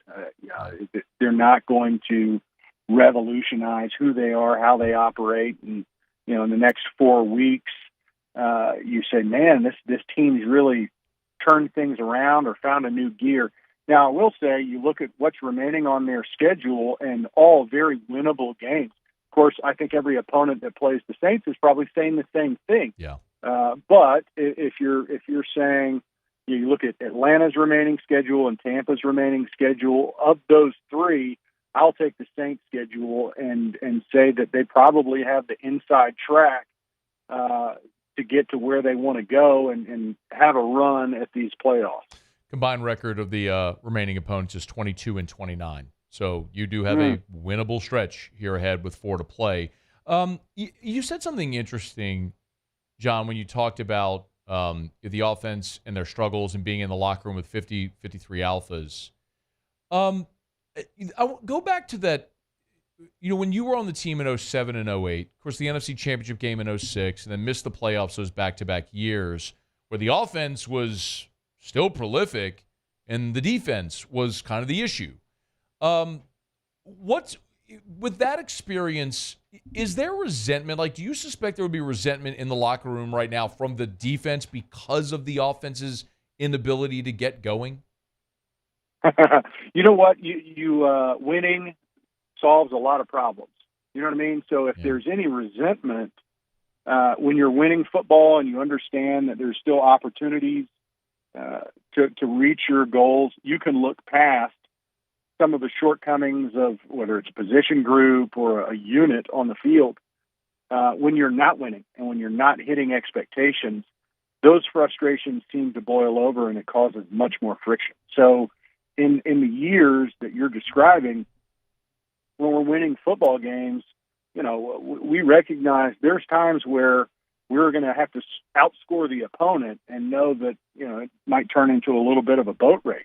And then there's some other games where the defense is saying, hey, we got your back. We recognize y'all aren't clicking the way you normally do.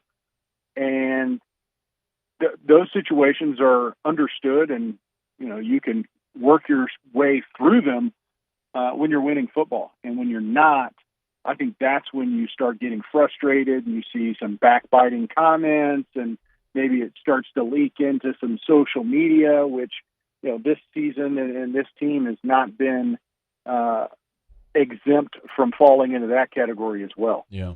One of the things I mention often, John, is for Sean Payton, and I mean, you know this, but just for the benefit of the audience, he was so big on culture. And I remember that first year when he came in, there were a lot of veteran players who he just dismissed. Like he was going to change the culture. He had to do it again in 2017. And when you with that being the basis of of a key piece of when you were with New Orleans, and then you see the Twitter spats and a lot of the stuff that goes on. When you see that, do you look at a team that, again, outside in, none of us are in the locker room, but do you see a team that looks like it has bad culture right now? Yeah, I think it would be very realistic when you're looking at this off season to see some guys that are capable on a football field, but probably aren't a great fit in the locker room that are going to need to roll. The Saints have dealt with that in the past. Not to name names, but when Junior Gillette was named team captain a decade ago, you had, for all the folks that knew, you're going, this is not a recipe for success. Talent on the field, but not great in the locker room. And you've seen that play out everywhere he went. He's probably one of the most talented football players that couldn't find his way on the roster and had nothing to do with his ability on the field, but what the detriment that he caused to the culture in the locker room. So I think you're dealing with a little bit of that. I wouldn't say it's that same level, but when you're trying to, let's have an analogy here. If you're trying to make some great recipe and the ingredients just aren't clicking, then you're going to have to make some changes. It's not to say that they're not great in their own regard, but if they don't play well together, then you're not going to be able to find the success that you're looking for. It's definitely been disappointing to watch it unfold considering the expectations. But with 4 to play, the division is still there. I'll ask you 2 more. Number one, there is this. I've been asked this a lot, and I'm sure I can ask you this now as a fanalist instead of as a player. But there are some fans who are disappointed with the win because they want to lose to get a draft pick. My contention has always been that's counterintuitive. Like, I want the team to win and go win the division and make the playoffs because you can't win if you don't get in the playoffs. Where do you fall on? As a player, of course, you want to win every week, but where do you fall on that now? Oh, yeah, I'm not a fan of losing. I think that creates the antithesis to the culture that you just spoke of. if you start saying, hey, we're better off losing, that starts to trickle into literally everything you do. So if we're going to go out there to compete, we're going to compete to win. Now, they're going to need some different pieces. If you're going ahead and looking at 24, there are some changes that need to be made. There's some maturity that needs to happen across the board. And you need some good players to do that. With that said, tanking is not a recipe that I think breeds a lot of success. And you look at the way the Saints have managed the cap and the pieces that are still in place, and this isn't a fire sale, let's rebuild everything. I think there's just some areas that they're going to need to address. Yeah. Man, I could talk to you for an hour. I got a lot more I want to talk about, but I'll leave it at this. Do you like the throwbacks? Yeah, I do. I mean, it's good to occasionally mix it up a little bit. Okay. But I'm glad it's not a week in, week out deal. Okay. It's good Oh man, to, change it up a little. I mean, see, I love those throwbacks. Y'all wore them against, I want to say against Tampa once. Is that right? When you played? Yeah, that sounds right. Wore them against Tampa. I think a Sunday night football game, and I love the Color Rush uniforms as well. They're kind of fan favorites. Man, I thought you'd be all in. I don't know. Maybe players don't care as much about the drip as the fans do, but I love it, man. I thought it looked so good. Let me tell you, call Lance Moore, any of the other guys. I was too worried about blocking out nightmares in front of me than how my attire looked. John Stinchcomb did it for a long time with the Saints from 2003 to 2010. Hey, man, we always appreciate a couple of minutes. Thanks for taking the time. Enjoyed it. All right, man. Be Who well. Who dat? That is John Stinchcomb. It's After Further Review. We're brought to you by South Point Volkswagen at southpointvw.com. New and certified pre-owned in Baton Rouge and online at southpointvw.com. Hey, I tell you every day, if it's on the lot, it's online. So you can go to southpointvw.com. And I know there's, ever since COVID, inventory in so many places is tough to come by, but not at South Point Volkswagen. They've actually, as Louisiana's largest volume Volkswagen dealer, they have a pretty full lot over there. So you can go to the website, shop by year, make, model, body style, price, narrow it down, all right there. And remember, Sign Then Drive is still going on. It's the best special of the year. 0 down, 0 due at signing, no first month's payment, no security deposit. So you're not coming out of pocket at all. You just sign your name and you drive away in a brand new vehicle from South Point Volkswagen. So find whatever is your flavor. Maybe it's the ID4, that's the all-electric SUV, the Tiguan, the Atlas, the Crossport. You can go check out their inventory at southpointvw.com. southpointvw.com. Remember, they got certified pre-owned as well. South Point Volkswagen, what's your direction? Okay, been a good show already. We're halfway home. Appreciate you for being here. We do have so top of hour 3, so like 30 minutes from right now. Our buddy Chris Trapasso from CBS Sports is going to be here. He has a new mock draft out. He has Jayden Daniels going number 2 overall to the New England Patriots. We'll have him here to explain why. We got Tim Brando in hour 3 as well. One of the things I've kind of been aching to talk about today that I've had to put off to this point, just we've had a lot saying, of course, Jayden Daniels winning the Heisman, all that stuff. I do want to talk about, briefly anyway, the Kadarius Toney penalty, because I am perplexed by how this has all played out over the last 18 hours or thereabouts. So we'll break, come back. I'll get you a quick thought on some of that. Also, much more from Jayden Daniels, his Heisman win. A lot of your texts, emails, tweets, all that stuff. We'll get to it. Glad you're hanging out with us here on a Monday AFR presented by Relief Windows. AFR. Get on by and see our friends at River City's 1 Hour Air. Give them a buzz at 752-0001, 752-0001. Or go to the website at oneourbr.com. Cold weather's here, y'all. It was in the 30s last night. We're getting to 37 tonight. Is your home central heater keeping up? If you're having issues with your heater, it's not heating properly, making funny noises, funny smells, don't ignore it. Don't assume it's okay. Y'all, if you have issues with your heater, it could be hazardous. Make sure you call our friends at River City's 1 Hour Air. They're always on time, or you don't pay a dime. 752-0001, 752-0001, 752-0001, or online at oneourbr.com. Remember, one of the most important things, especially if you're not home and someone's going to your home and your wife, your children might be there, they'll call, text, and email that the technician's on the way with a picture and reviews of that technician. They're the best. It's River City's 1 Hour Air. Thank you, Acadiana, for over 56 years of allowing Corbell Toyota in Opelousas to take care of you and your automotive needs. Enjoy this holiday season with family and friends. From the Corvette Toyota family to yours, Merry Christmas and Happy New Year. Gulf Coast Bank and Trust is giving our customers the power to bank anywhere, anytime during this challenging event. And we're right there with you. Our mobile banking app is a smart way to manage your money and time. Gulf Coast Bank and Trust, the bank that cares about you. Yo, Jake here from my friends over at Community Steel Company located in Gonzales, Louisiana. The local place you can turn to for all of your metal building needs. Notice I said local, not Houston, not Dallas, not Atlanta, but right here in Gonzales. Visit them at their brand new state-of-the-art website at communitysteelco.com or pick up the phone and give them a call today to answer all of your questions on your metal buildings, roofing and sheet metal, and any other steel needs you or your business need at 225-647-2020. It was a humid day, barefoot children play, looking for that summer shade, time to slip away. Oh, Louisiana, some kind of hold on me, like cypress stumps, your roots are planted deep inside of me. Electricity is all around us, and our families depend on it. Every day is sparked by the power of a cold drink or a warm meal, a movie night, and a comforting light at the end of a dark hallway. From sunrise to sunset, playtime to bedtime, our team is ready to take care of your electrical needs. Even in the case of an after-hours emergency, the light in your life shines brighter with Mr. Electric. I've been doing business with Luba for 25 years.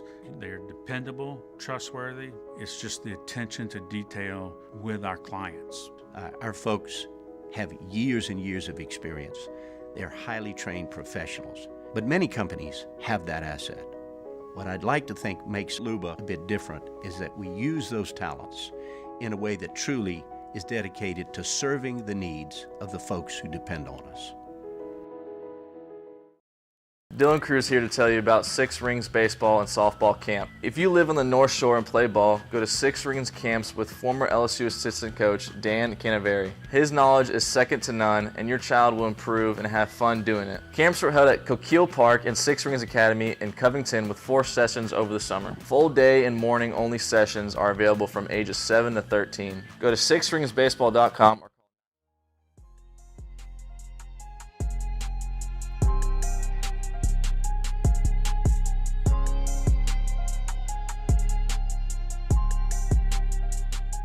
After further review with Matt Moscona, presented by Relief Windows. Windows, doors, siding. Call 288-8138 or visit reliefwindows.com. 104.5 ESPN Baton Rouge and Citizens Bank and Trust invite you to bling in the holidays. Register today at 1045ESPN.com to win a $10,000 custom piece of jewelry handcrafted by Stuart Selassie himself. Bling in the holidays with Citizens Bank and Trust, Selassie Jewelry and 104.5 ESPN Baton Rouge. So all the rage, or all the, I guess it's rage from a lot of fans, is about what happened in Kansas City. Chiefs, Bills. The Bills were up 20-17. The Chiefs are driving. Patrick Mahomes throws a pass to Travis Kelce, which puts the Chiefs in field goal range as he's being wrapped up around the center of the field. He fires a ball outside the numbers to Kadarius Toney, who catches it, runs it in for a score. It was a lateral, and it was an amazing play. I mean, it's one of those, almost like if you want a baseball analogy, it's like the Jeter flip. It's something that people would have played forever, an instinctual play from a great player that people would have played forever. Now, the Jeter flip was in the postseason, I get it. But anyway, but the play was called back because Kadarius Toney had lined up off sides. And after the game, Patrick Mahomes was livid about the call. Here's what Patrick Mahomes said. I mean, obviously tough to swallow. I mean, not only for me, but just for football in general. I mean, just to take away greatness like that. I mean, for a guy like Travis to make a play like that, and who knows if we win. As I know as fans, you want to see the guys on the field decide the game. And that's why last week I didn't say anything about the flag that didn't get called on the Marquez. And so, I mean, they're human, man. They make mistakes. But, I mean, it's every week we're talking about something, and all I can do is go out there and give everything I have. And I'm proud of the guys because that's what we did, and it was a great football game. game that ended, another great football game that just ended like that. It's just tough to swallow. So it got called back because Kadarius Toney was lined up offsides, and by now I think everybody has seen the screenshots of Kadarius Toney lined up offsides. He is on the left side of the formation. The ball is between the 49 and the 50 on the Bills' side, so inside of the 50, but not quite to the 49. Creed Humphrey, the Chiefs center, apparently brought the ball close to himself. His helmet is actually over the ball as well. And Toney's foot is beyond the 49-yard line. It's inside of the 49. I mean, he's offside by nearly a full yard. I mean, it's certainly a half a yard where he is. It's not particularly close. This isn't a subjective call. This isn't PI or holding. So some people say, oh, you can't throw that flag in that moment. Like, first of all, why not?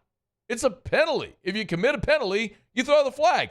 I understand that there is subjectivity in some calls, PI, holding, things of that nature, and those things are called differently in different spots by different crews. Same with basketball. Sometimes you let them play. All you really want is consistency. I hear that all the time. This is another reason why I advocate often for robo-umps. Give me objectivity so you don't have officials to complain about being bad at their job. It is something that is objectively done. Patrick Mahomes did say that in 7 years he's never had an offensive offsides called. And he's right. I actually went and checked. There's a website where you can check every penalty called on every team in every season. And since Patrick Mahomes has been in the league in 2016, the Chiefs have never had an offensive offsides penalty called. That's kind of crazy. But it ain't like the official waited for the touchdown and then threw the flag. As soon as the ball was snapped, the flag went in the air. Dude was a half a yard offsides. Like, what are you complaining about? You're pointing the finger at the wrong guy. Hey, Kadarius Toney, do what every receiver from junior high up is taught. Look to the sideline and point to the official. Am I good? They might tell you to move back a foot, whatever. Like, don't be lazy. You lined up offside, you dope. It's your fault. Why are you displacing blame here, man? Kadarius Toney is the dope. Move back. Move back and the play isn't negated. It's not the umpire's fault, the official's fault, right there on the side judge.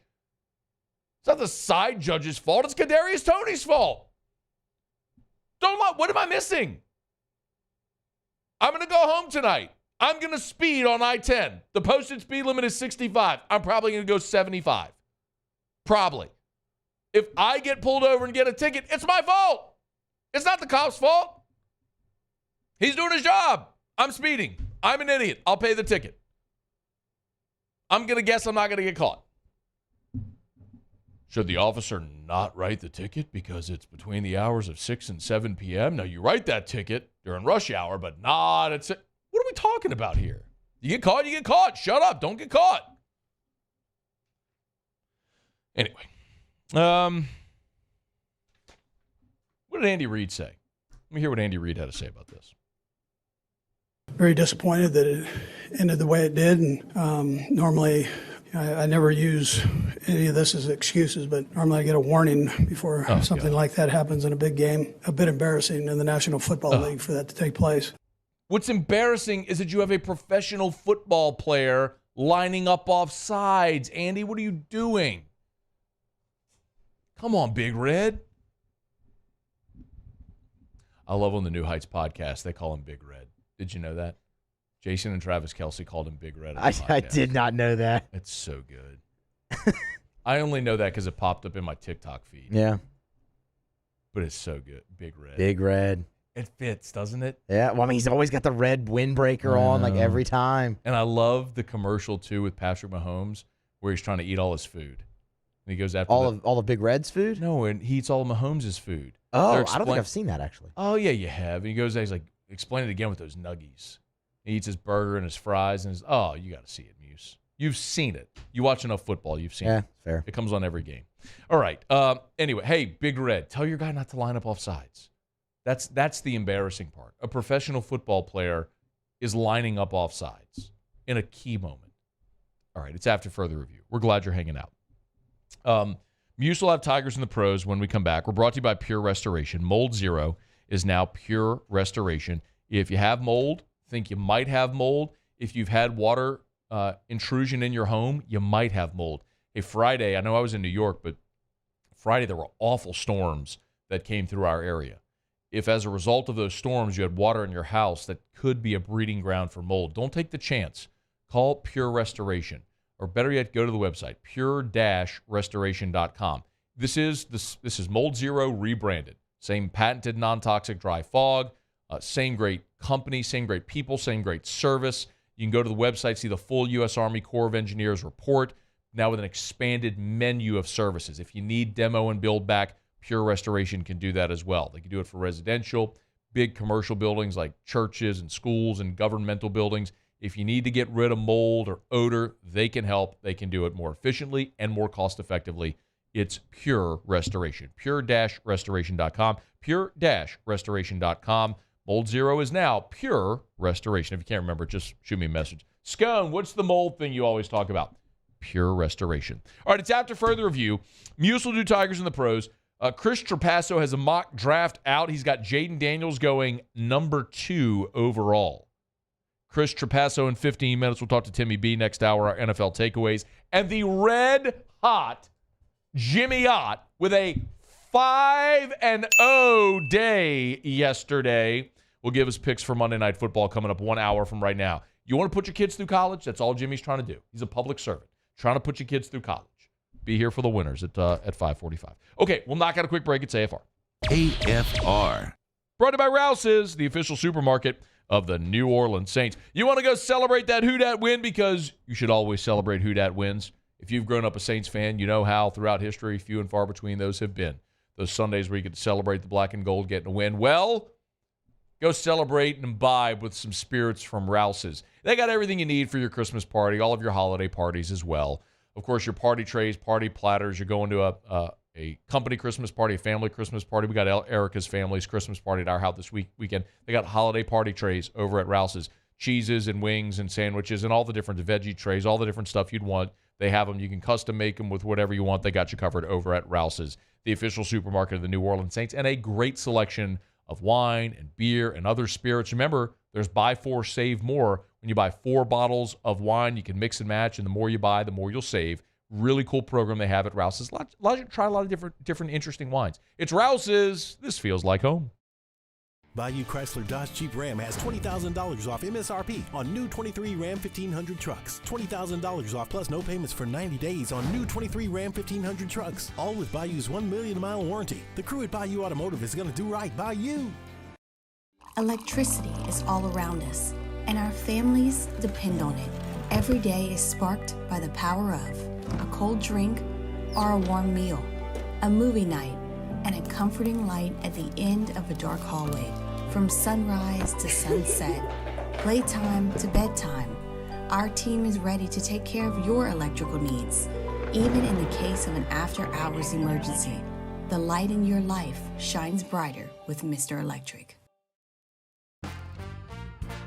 Life in Louisiana is like a run-on sentence.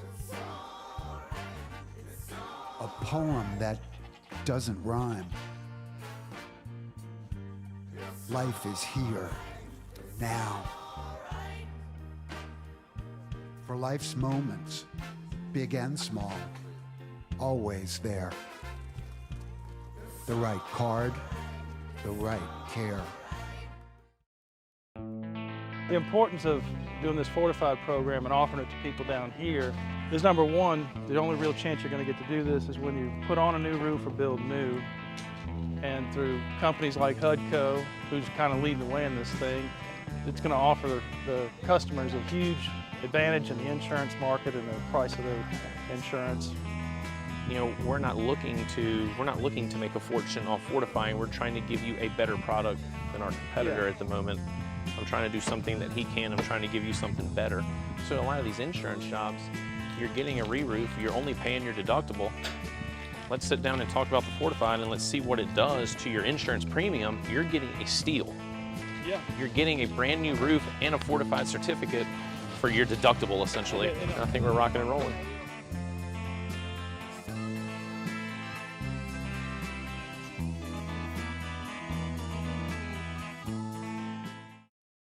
Hey, boat owners, check it out. It is the holiday season, which means it's time to buy yourself a gift by taking your boat to the next level with our friends at Front to Back Boat Service. Now is the perfect time to upgrade your boat and get it ready for that warmer weather, whether that's trolling motors, HD sonar, anything and everything. The Sherman family's been at it for 30 years, and Devin's going to take you through 30 more. Find him on Facebook at Front to Back Boat Service or go to fronttobackboatservice.com.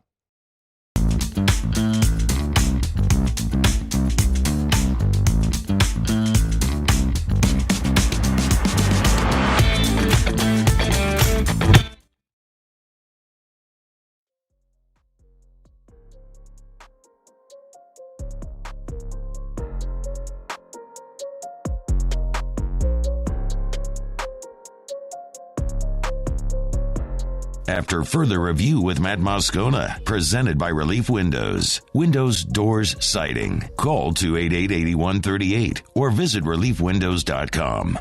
Got a text from Kirk Taylor who said the Kansas City offsides call isn't exclusive to that game. It was called twice during the Saints game. Not only, Muse and I were talking about this earlier, not only was it called in that game as well, in the Saints game, but as I was flying home, and I was sitting next to Shea Dixon, he had a tablet open, and I had my phone, and we were like jockeying back and forth among the Saints. We're watching the Chiefs Bills. We're watching Niners Seahawks and Jets. Jets were the other game. It was the local game he got in New York. Anyway, I probably saw it a handful of times yesterday. It was almost like the disconcerting signals call.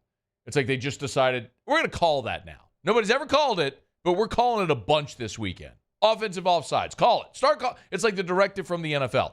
But it's like the end of the month when police officers have to write tickets. They got to meet their quota, right? Oh, officers hate when you say that, too. Boy, I've talked to enough of them. They hate when you say that. Might be true, though. Muso, Tigers and the Pros. Tigers and the Pros. They still bleed purple and gold. They're just really rich now. Presented by Lee Michaels Fine Jewelry. Lee Michaels Fine Jewelry, where Baton Rouge gets engaged. On all y'all's tablets, was Vikings Raiders on any of them?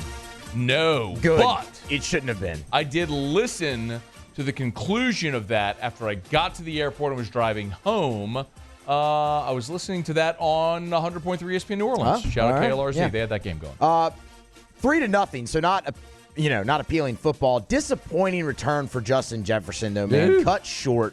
2 receptions, 27 yards, then left the game with what they described as a chest injury. He was taken to the hospital for precautionary reasons, released. He seems to be fine. Kevin O'Connell today labeled him day-to-day, so he could actually play this weekend when the Vikings take on the Cincinnati Bengals. We'll keep you updated on that. Of course, Jefferson was returning from a month's absence and a trip to IR due to a hamstring injury. Odell Beckham Jr. had the best offensive day of any LSU Tiger in the NFL yesterday. 4 receptions for 97 yards and a touchdown, a long of 46 in that ball game. And his Ravens got the victory 37-31 in overtime over the Rams. Grant Delpit, best defensive day of any former Tiger in the NFL yesterday. 6 tackles for the Browns, including a sack in the ballgame. 5 of his tackles were solo, just all over the field. Second leading tackler for Cleveland. It has been a really, really solid season for Grant Delpit, one that he is top 20 in the NFL in tackles out of the safety position. He also signed a 3-year extension this weekend. Did not see that. Shout out to Grant Delpit getting a 3-year extension, where hard work's paying off. No Isaiah Pacheco yesterday for the Kansas City Chiefs, which means a lot of Clyde. Did you see him hurdle the guy? Yes. That was great. Did you see his pants get ripped? I did not see his pants get ripped. It didn't happen on the hurdle, did it? It actually was the sequence, if I'm not mistaken, with the penalty. Oh, okay. Look. No, this was when Chris Jones was yelling at the coach, and then the coach spiked the service. Here was the whole sequence. You can pull it up. Oh, Paulie, man, look at that. I mean, his whole thigh on his pant leg is ripped. Like, you can see his thigh. And they cut away from that, and then Chris Jones is yelling at a coach, and the coach slams the Surface down, the Microsoft Surface. Good times in Kansas City. What a weird sequence that was there. Look, that shows you how hard Clyde's running. 11 carries, 39 yards in the ball game yesterday, added 2 receptions for 29 yards, a ripped pair of pants, and a pretty sick hurdle. That's Tigers in the Pros. Not going to lie, I really did think about leading the show today by saying, of course, an historic weekend. The only place to start is with Callahan winning the state championship over Acadiana. 55 points. Who's that defensive lineman that's committed to A&M? You really want him anyway? McKinley Jackson. Yeah, you really want. No, it's Dominic McKinley. Dominic McKinley. You really want him anyway? McKinley something. Yeah. You want that guy anyway? Callahan put 55 on them chumps. Hanging another banner, bro. But I was like, no, it's a Heisman Trophy. Like, I can't have fun. Like, I actually have to, I have to pay respects to what it is. And look, you knew Clyde was coming up in Tigers in the Pros. It was going to open the door for you anyway, so there you go. Should have had you have the fight song ready. You should always have the fight song ready too, Muse, if you don't already. Oh, we got it on the button. Yeah. Wins and triumph on the field. Big Brewing cohorts are cheering for the Bears will never yield. This day we're all out for victory, no matter what the cause. 'Cause we'll fight forever till the last white line is crossed. Tigers in the Pros. Keep that going. You don't you get rid of my music. Tigers in the Pros brought to you by Lee Michaels Fine Jewelry. LMFJ.com. Thrill her with a gift in the red box from Lee Michaels Fine Jewelry. AFR. Like a state championship ring for the Catholic High Bears. We're just hanging banners left and right, Muse. We're brought to you by Michelli Weighing and Measurement. Michelli.com with more than 30 offices across 11 different states. There's just nobody better. Was at the airport yesterday. You know the drill. You bring your suitcase up, you place it on that big scale. If you looked right next to the scale, you'd see a little green and blue sticker. Michelli, our nation's largest distributor of scales. From the scales at the airport to giant scales that farmers use to measure their crops. And aside from scales, it's also precision measurement equipment. They can calibrate all of your precision measurement equipment. Dozens of different industries. You go to the website, you hit the Industries tab.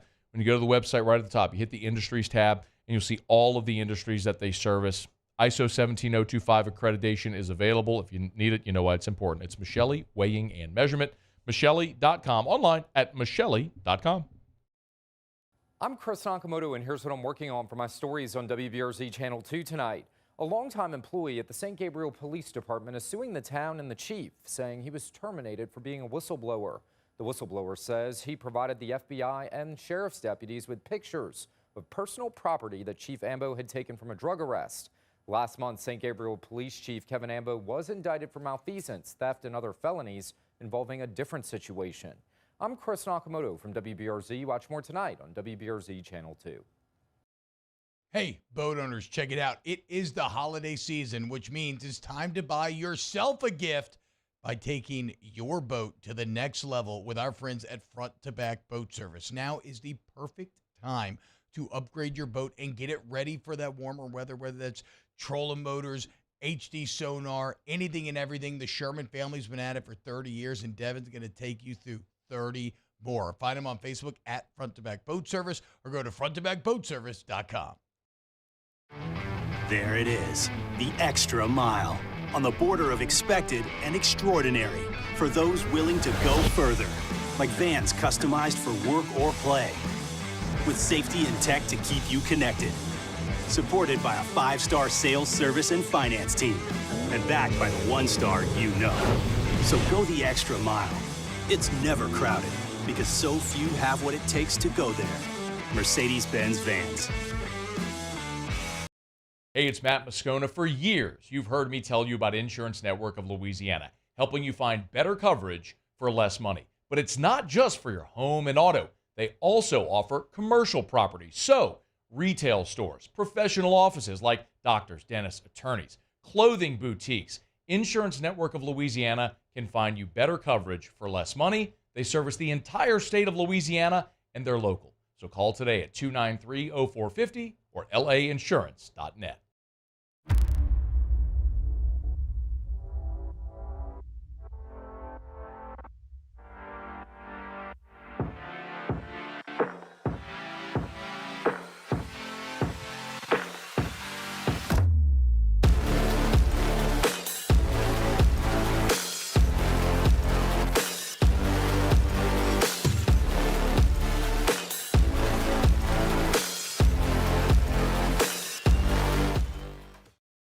Electricity is all around us, and our families depend on it. Every day is sparked by the power of a cold drink or a warm meal, a movie night, and a comforting light at the end of a dark hallway. From sunrise to sunset, playtime to bedtime, our team is ready to take care of your electrical needs. Even in the case of an after-hours emergency, the light in your life shines brighter with Mr. Electric.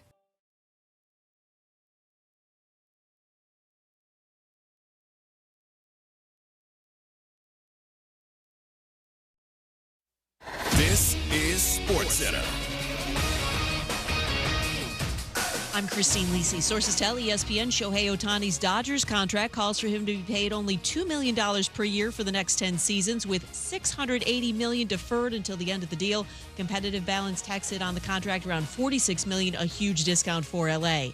A day after receiver Kadarius Toney's offside penalty wiped out an incredible 49-yard touchdown that included a cross-field lateral from tight end Travis Kelce to Toney late in the Bills' loss. Coach Andy Reid told reporters the Chiefs won't be giving up on Toney. Also said Toney didn't check with officials to make sure he was lined up correctly. Reid also defended quarterback Pat Mahomes, who screamed at the officials after the game ended.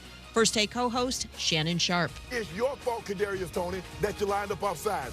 And the Kansas City Chiefs, it's your fault because you refused to hold him accountable, and he will not hold himself accountable. No, the official did not cost Kansas City this ball game. No. Kansas City cost Kansas City this ball game. Chargers quarterback Justin Herbert not expected to play Thursday night against the Raiders because of a fractured right index finger. He is seeing 2 hand specialists today. ESPN Radio is presented by Progressive Insurance. Progressive makes bundling easy and affordable. Get a multi-policy discount by combining your motorcycle, RV, boat, ATV, and more. All your protection in one place. Bundle and save at Progressive.com. Matt Moscona. I'm very important. After further review. Say it one more time. After further review with Matt Moscona. And here we go. Live from the Mercedes-Benz of Baton Rouge Studios. Let's ride!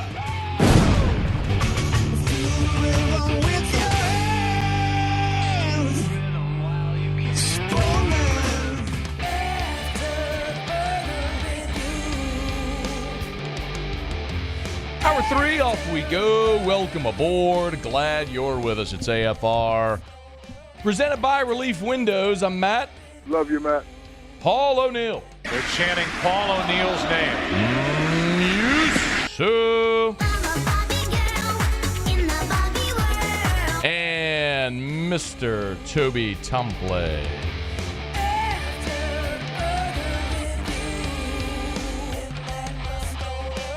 All right, we're here. Glad you are as well. 5 o'clock quitting time. Glad you are driving home with us. Tim Brando in 15 minutes from right now. Jayden Daniels wins the Heisman Trophy this weekend, and of course, that is going to garner a lot of the attention as it should.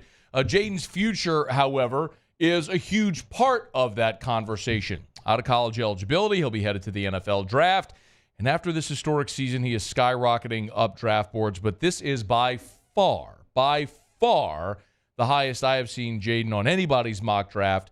Our buddy Chris Trapasso over at CBS Sports has Jayden Daniels going second overall to the New England Patriots. You can go see that mock draft at cbssports.com. Interestingly enough, also, he has Drake May going with the number 1 pick. And our friend Chris Trapasso, good enough to join us for a couple of minutes here. Chris, we appreciate it, man. How are you? I'm doing good, man. Thanks for having me on. It's great to be on to talk college football in the midst of such a fun NFL season. Just the more football that we have available to us to talk about this time of year is way better. So it's a really fun time to be a college football fan, a draft fan, and just all the chaos that's happening in the NFL. No doubt, man. And there's a lot still to be said as far as the pecking order for the draft with all that chaos unfolding. But I got to know why you are as bullish right now on Jayden Daniels, as bullish as anybody that I've seen so far. Okay, so it starts with talking to some people that I know around the league in the scouting world that kind of, and I felt this way too, October, November, when he was really starting to piece together some quality games. We all remember that he was a big recruit. He's not little. He's listed at 6'4", 210. He can certainly move around. He's a threat in the design run game as a scrambler. Kind of checked with some scouts that I know, and they said, yeah, he's a legit first-round player. Since that point in October or November, he played even better and took his game to the next level, multiple games where he was the best player on the field in the SEC, which is a pretty noteworthy thing to do for a quarterback. Secondly, if we go back the last 5 to 7 years in the NFL draft, and if I were to have come on this show in any of those 5 to 7 years, there would be ultimately a quarterback who we weren't talking about who eventually went either number 1 or in the top 5 or top 2. You can go Baker Mayfield in 2018, Daniel Jones, Dwayne Haskins, to a certain degree, Kyler Murray in 2019. Joe Burrow went from, hey, maybe he could get picked to maybe he's a day 2 pick to the consensus number 1 overall pick in a draft that college football season, your listeners know, it was all about Tua Tagovailoa and Justin Herbert, and Joe Burrow blew them out of the water. The last couple of years, we've seen the same thing where there's always at least one, sometimes 2 quarterbacks who even September or October in that final year in college are not really on the first round and certainly not on the top 10 draft radar. Zach Wilson's another one. There's usually one of them, and I think Jayden Daniels fits the profile to be that guy, and it coincides with Caleb Williams kind of having a down season at USC. So that was my next question. Why the team results obviously weren't there for Caleb. Sure. Why? And in your mock draft, you have Drake May going number 1, and you have Caleb Williams dropping to the Bucs at number 6. Why the drop for Caleb Williams? Well, what I saw on film this year is against pressure, he was just not anywhere close to the quarterback that he was, even in his first season at Oklahoma. Certainly not the type of calm, cool, and collected improviser that he was last season at USC. And I think that's a real problem because these teams realize to pick someone like a Zach Wilson or a Mitch Trubisky that have problems against pressure or didn't see a lot of pressure in college, they're going to be picked by one of the top 3 teams in the draft that don't necessarily have a great offensive line, that are not going to see wide open receivers on every single play and have a Lincoln Riley-esque offensive play designer. It's important to be very good under pressure, or at least show that, especially in that final season in college. I didn't see that from Caleb Williams. I was surprised at that because, again, he was good in 2022 when he was under duress, but a lot more interceptions, a lot more plays where he really held the ball for almost an excruciatingly long amount of time and made bad decisions, almost trusted his arm a little too much. That's not to say that I think he's a terrible prospect. He shouldn't go in the first round, but it does show, and it's kind of ironic with how this college football season played out. You ultimately have to play the games. And I think we were all a little bit too quick to anoint Caleb Williams and say, oh my God, he is definitely the number 1 overall pick. No one can touch him. It was almost right at that point in September, we started to see Drake May play better, and certainly Jayden Daniels then took off and ultimately had 50 touchdowns. Chris Trapasso is with the CBS Sports. Got a mock draft up right now where is Jayden Daniels going number 2 overall to the New England Patriots. If that's the case, then, Chris, do you see a scenario where Jayden Daniels could be the number 1 pick in the draft? Yes, absolutely. I mean, it may seem crazy now, but again, I've given those examples, and if you look back and think about them, there's, again, even beyond 2018, you can go 2016, 2017, 2015, there's always one guy that skyrockets. And I remember even 2018, my first year at CBS, no one, even after winning the Heisman, no one thought that Baker Mayfield was going to leapfrog Sam Darnold and Josh Rosen and Josh Allen. And he ultimately, by the day before the draft, it kind of leaked that the Browns were going to pick him number 1 overall. So I don't think that's crazy. And if you want to just talk about skill set and what Jayden Daniels can do, I mean, you watched it, your listeners watched everything that he did on the field this year. He fits the profile of a modern-day passer. There's so much about too high safety shells, and teams on defense are trying to limit those explosive plays. With Jayden Daniels, his deep ball touch is as good as I've seen in the last 5 to 7 years at the quarterback spot. So he can hit those big plays even when teams are trying to stop it. And even if coverage is perfect, the pass rush is good, we know what he can do with his legs. Teams are looking for those two elements at the quarterback spot. And again, just a lot of experience. He was a big-time recruit. He's been in the limelight early in his career at Arizona State, and certainly, passed all the tests that were put in front of him in the SEC the last 2 seasons at LSU. Chris Trapasso, I got 2 more for you. One is you got Malik Neighbors, number 7 to the Giants. Where would he have been before the season? Another way to ask it is, how much did he help himself with the season he had? A lot. I mean, I think he still would have been a consensus first-round-ish guy, but so many of the big plays from this LSU offense were on throws from Jayden Daniels to Malik Neighbors, and we saw he was able to stay healthy, how dynamic of a mover he is. I think with Marvin Harrison Jr., who's going to be the first receiver off the board, you're almost in awe by his size and speed and the refinement to his game, catching the football in tight quarters. Neighbors, it won't surprise anyone if he actually tests close to Marvin Harrison Jr., or maybe in some of, broad jump vertical is even more explosive. So Harrison gives you that complete wide receiver in that bigger frame, but Neighbors is someone that has that yards after the catch ability to catch a bubble screen and take it 70 yards, or catch a shallow cross on a 3rd and 5 and take it 15 yards to pick up those splash plays. He really helped himself to kind of solidify in what's kind of become a pretty good wide receiver class, the wide receiver 2, at least, again, based on who I've talked to and just my view, the number 2 receiver in a pretty good wide receiver class. And you got the Saints taking Brock Bowers at 9. Well, if the Saints are picking 9, then it's going to unravel here over the final month, which it very well could. I don't think anyone would be surprised by that. Why is Bowers a fit on a team that has so many needs?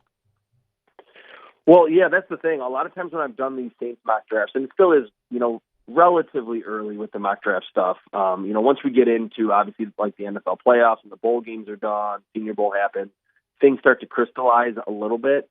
But you're right that they do have so many needs. They could go defense again. I just think in watching a lot of the Saints games this season, like when I go back during the week and I'm watching film, especially with Rashid Shaheed being injured and obviously Michael Thomas, it's like this is an offense that I think at times Derek Carr is kind of hamstrung because outside of Chris Olave, he doesn't have a lot of options in the pass game. So I think, they picked Chris Olave last year in the first round. He's been a great return on investment early on.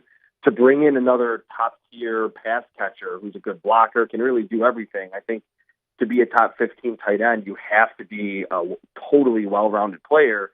We certainly have seen that in the SEC the last couple seasons that Brock Bowers is exactly that. It might seem like a luxury pick, but again, I think it's more about maximizing your investment in Derek Carr to just get him another weapon over the middle. He is Chris Trapasso, CBSSports.com, on Twitter at Chris Trapasso. Give him a follow. No doubt a guy we're going to bother a lot between now and the draft. We appreciate you as always, man. Thanks so much. Thanks, man. Appreciate it. It is our pleasure. It's after further review. Otter Locks will be here in about 30 minutes from right now. Jimmy will give us the picks on Monday Night Football. When we come back, our buddy Timmy B will join us. Stick around. It's AFR. AFR. Wow, there was awful weather that came through our area on Friday night. Saw a lot of the pictures of damaged roofs, damaged homes. If you had roof damage as a result of that weather, let HUDCO Roofing help. We're here, local.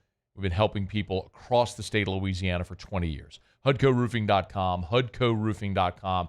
Or if you're in the Baton Rouge area, you can call 364-1007. It's a local number, 364-1007. You can call it right now. It rings not only the office, but it also forwards to about 4 or 5 different people's cell phones, one of them is Terrio. So, Terrio could very well pick up the phone when you call right now, 364-1007 or HUDCOroofing.com. From a roof repair, a residential job, to the largest roof replacement you may have at a commercial job, HUDCO Roofing has the breadth and ability to do all of it. And most importantly, it's a local company. You're calling HUDCO, you're calling local people who do business with a handshake. HUDCO Roofing. Do business with someone you know. HUDCO Roofing and HUDCOroofing.com. I've been doing business with Luba for 25 years. They're dependable, trustworthy. It's just the attention to detail with our clients. Our folks have years and years of experience. They're highly trained professionals. But many companies have that asset. What I'd like to think makes Luba a bit different is that we use those talents in a way that truly is dedicated to serving the needs of the folks who depend on us.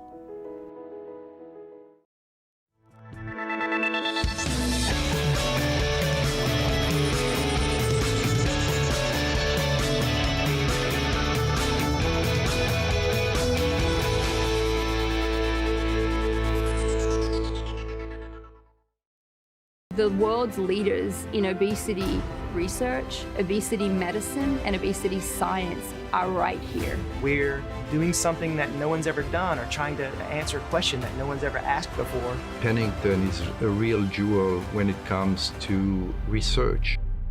We are finding the solutions to the world's worst chronic disease, which is obesity. Louisiana needs Pennington Biomedical. Dylan Cruz here to tell you about Six Rings Baseball and Softball Camp. If you live on the North Shore and play ball, go to Six Rings Camps with former LSU assistant coach Dan Canaveri. His knowledge is second to none, and your child will improve and have fun doing it. Camps were held at Coquille Park and Six Rings Academy in Covington with 4 sessions over the summer. Full day and morning only sessions are available from ages 7 to 13. Go to sixringsbaseball.com or call 985-206-9096. Learn the game to love the game. Hey, boat owners, check it out. It is the holiday season, which means it's time to buy yourself a gift by taking your boat to the next level with our friends at Front to Back Boat Service. Now is the perfect time to upgrade your boat and get it ready for that warmer weather, whether that's trolling motors, HD sonar, anything and everything. The Sherman family's been at it for 30 years, and Devin's going to take you through 30 more. Find them on Facebook at Front to Back Boat Service or go to fronttobackboatservice.com.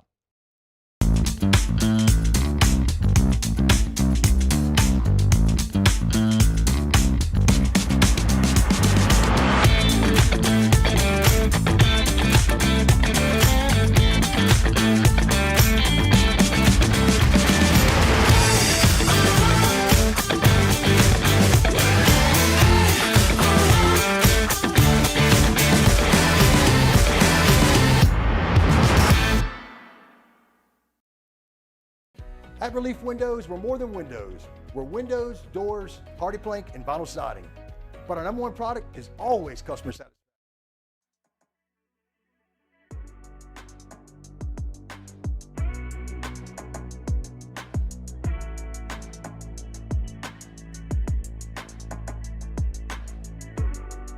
After further review with Matt Moscona, presented by Relief Windows. Windows, doors, siding. Call 288-8138 or visit reliefwindows.com. I'm happy. I'm excited. I'm blessed that I was able to win the award. Now I'm a part of a fraternity, that I watched growing up. I'm just excited, honestly. Jayden Daniels, the 89th recipient of the Heisman Trophy. Saturday in New York City. We're glad to be home. It was great to be there. Glad to be home. And always glad to talk to our friend Tim Brando and give us some great perspective. Timmy B, how are you, man? Matt, I'm wonderful. And Mele Kalikimaka and happy holidays. And I got that holiday feeling and a hoop-dee-doo and a bibbidi-bobbidi-boo on the bayou. Good to be with you, pal. Man, you know what? Being in New York since Thursday, that was actually welcome, Timmy B, because if I never hear Mariah Carey's All I Want for Christmas Is You again in my life, it would still be too soon, because every single bar, club, restaurant, department store, rickshaw driver, you cannot go 10 feet without hearing that song. It's a great song, but there comes to a point where it's like, okay, I'm full. I've had my fill of that song. I hear you. Give me Timmy B singing Mele Kalikimaka over Mariah Carey today. Things I never thought I'd say. Hey, speaking of things I never thought I'd say, I never thought I'd say LSU's got 2 Heisman Trophy winners in a 4-year span. You want to put some perspective on this as a guy who not only covered this program but college football as a whole for, 4 decades? we're viewing. Actually, I think it's 5. Are we? But I who's was counting, right? I was trying not to age it. 5. Well, no, it's okay. I just keep adding the just for men and makeup as I move forward. But yeah, but God bless you for that. If you want to take a few years off, that's fine with me, Matt. Honestly, this has been the golden era of LSU football. I keep telling people when they say the good old days, I'm like, good old days. You're living the good old days. These are without question the good old days. For those of us that have been around since 1956 and grew up in the 60s, and followed football at LSU for that long a period of time, since 2003, and even before that, really, you'd have to say maybe even the 2001 season forward, when everyone was surprised when they beat Tennessee to win the SEC and go to the Sugar Bowl and beat Illinois. This has been the golden era, and you've gone through coaches. It's not like you haven't had tumult. You certainly have. It's not like LSU can have just great success without having some controversy, right, to go along with it. And different coaches have won national championships for you. And now you've got 2 quarterbacks. Quarterbacks? I mean, the old guys would be saying, yeah, I don't think when Charlie Peavy was calling plays, they would have been a quarterback win a Heisman Trophy. I remember Burt Jones once said to me, thank God for Paul Manasseh. He's the only guy that could get a backup quarterback to be a first-team All-America. And Burt, the Ruston Rifle, was right. He did not start as many times as his quarterback that was with him at that time, Paul Lyons. And it's true. Absolutely true. So I think LSU fans especially need to just remind themselves of how good they've had it for such a long period of time. And this is yet another example of it. Do you feel like the voters got it right with Jayden Daniels? Well, since the vote went exactly the way my vote went, I can tell you that now. Yeah. I think they got it right. And it's funny. A lot of my LSU friends, and I remember I was doing. Let's see, what weekend was it when he had that incredible? What was the Florida. date of the game? The Florida game. It would have been November the 10th, 11th, somewhere around there. Okay, I was doing that weekend. I believe I was doing Oregon and USC. Okay. I believe I was calling the game with Caleb Williams and Bo Nix. And I'm in the middle of that game, and I'm getting text messages from my LSU friends. Okay? And they knew I was working. I mean, they might not have known what game I was working, but I'm getting but they're saying, have you seen this? I'm like, well, I'm on the air. Well, I mean, have you seen any highlights? Yeah, I saw some highlights. This is in commercial breaks, right? Mm-hmm. And they said, well, what do you think? And I said, well, I'm watching the reigning Heisman winner and a guy that might win it this year, and I'm actually calling the game. And obviously, you're not watching and don't give a damn. But I'm going to tell you, it may be hard for him to win the Heisman because he's not going to have games that will give him the platform that these guys have, that either Michael Penix have or Bo Nix has. And I felt that way all the way up until and through the game that was played between Penix and Bo. And I was prepared to vote for one of them over Jayden had one distinguished himself over the other, but neither did. And so it made my vote. This was probably one of the easiest votes I've ever had. Interesting. Because Jayden's numbers to me were rival of the numbers that, say, Barry Sanders had on the ground in 1988 when he came from nowhere without any games nationally televised. And back then, every game wasn't on TV as they are now. You have to jog the memory of your demographics sometimes, okay? Every game wasn't televised back then. He only had an Oklahoma game on cable television, which we had at ESPN at that time. But his numbers were so good, Matt, and I will contend this.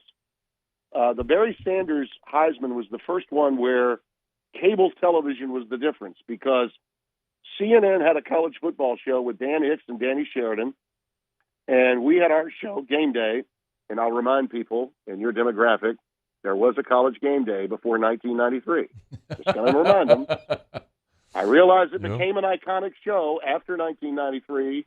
Had a lot of that Disney budget to work with. We didn't have that in 1987 and 88, but we did have 25 million homes, and game day was pretty good. And we were getting highlights of Barry Sanders for every one of his game.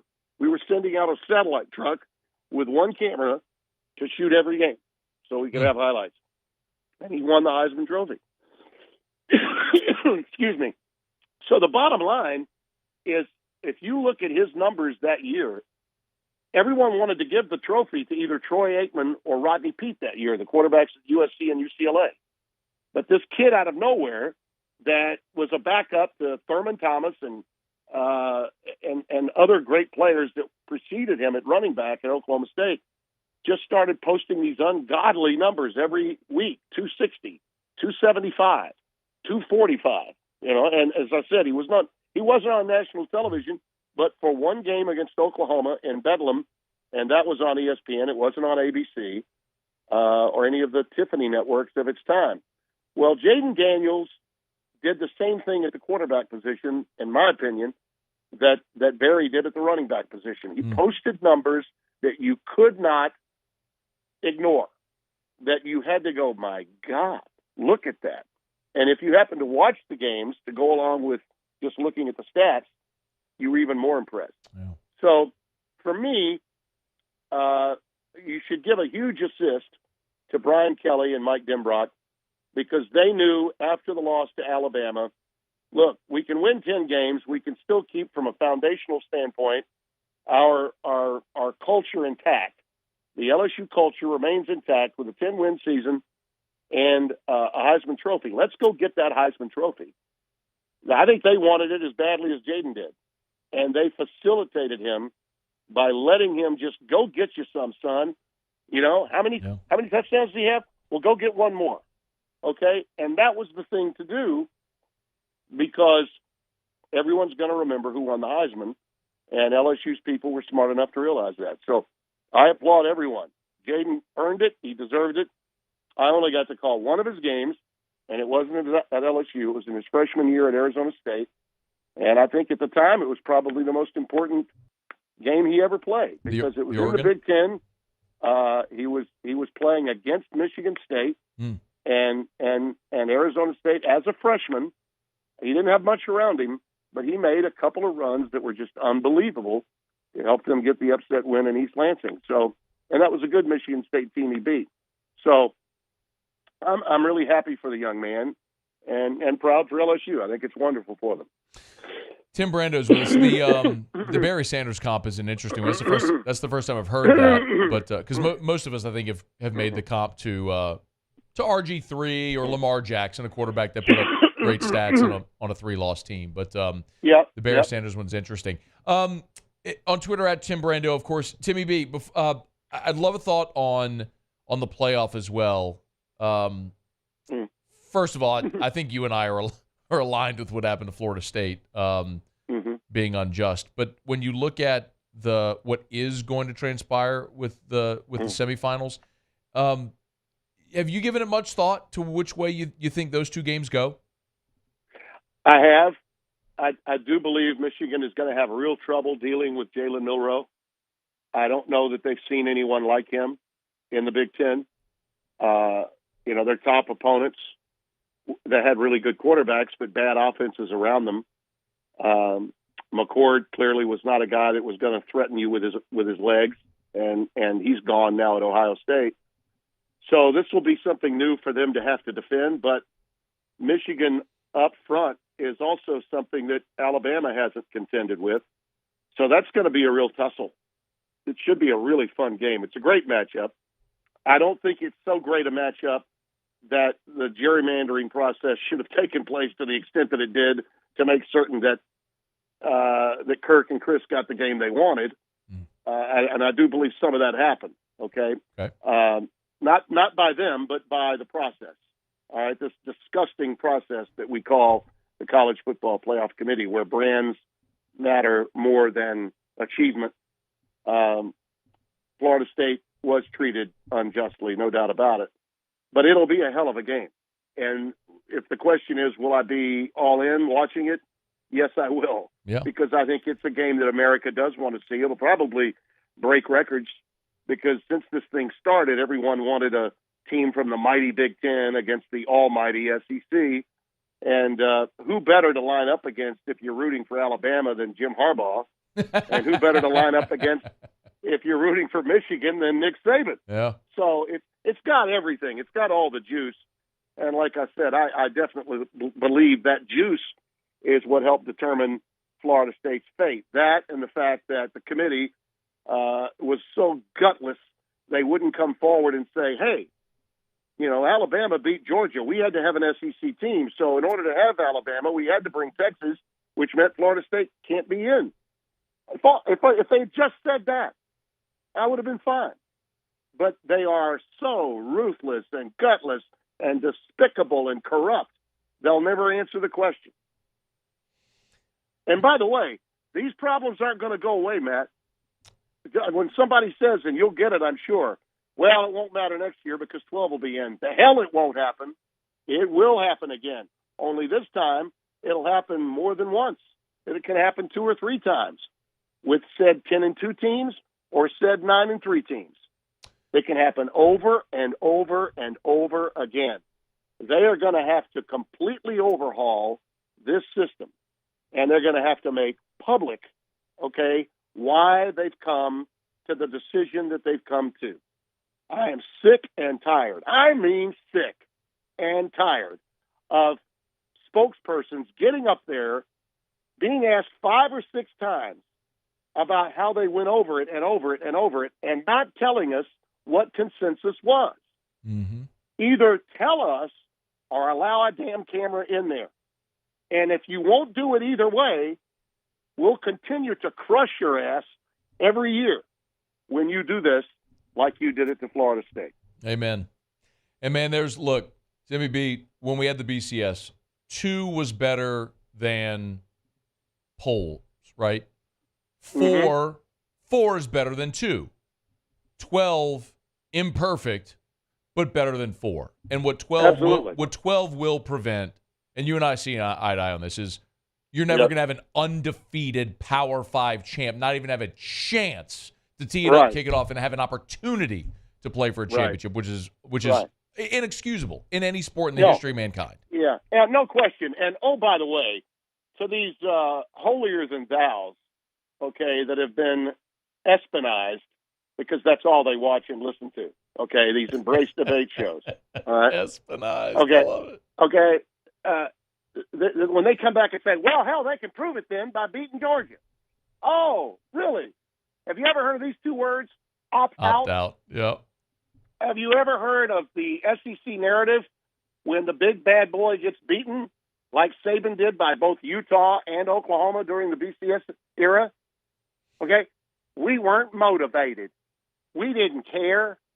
That's the narrative that comes from the big boys when they get their butts kicked in a glorified exhibition, not the playoff. Same thing will be said about Georgia if Florida State, by some, has some crying chance of winning the game, which I don't think they do, because I don't think mentally, how do you get them ready to play a game after what happened to them, after that devastation? I mean, the people that make these kinds of statements about where they got a chance to prove it, they never lined up and played for the greater good for a team in their lives. And you know it, and I know it. He is the one and only Tim Brando, one of our favorites. Man, it's always great to catch up. We'll stick with instead of saying 5 decades, how about if we say 40 years? Is that better? Does that make it sound more palatable? Yeah. Maybe, and it sounds more like 4 than 5, which is a good thing, which I think that was your intent. Yeah, man. Right? That was your intent. Yeah. See, I was trying to do you a solid there, Timmy B. Next time you might want to say is, he's been covering LSU since Charlie Peavy was on Coach McClendon's staff. Hey, whichever way you'd like to be introduced, you've earned the right, all right? Tim Brando. Hey, it's our pleasure. Thanks as always for taking the call. We'll visit soon, okay? Don't ever change, but if you do, make sure whoever it is that you really don't like gets to watch. Don't let that happen. Understood. All right. Thanks, Timmy B. We appreciate you, man.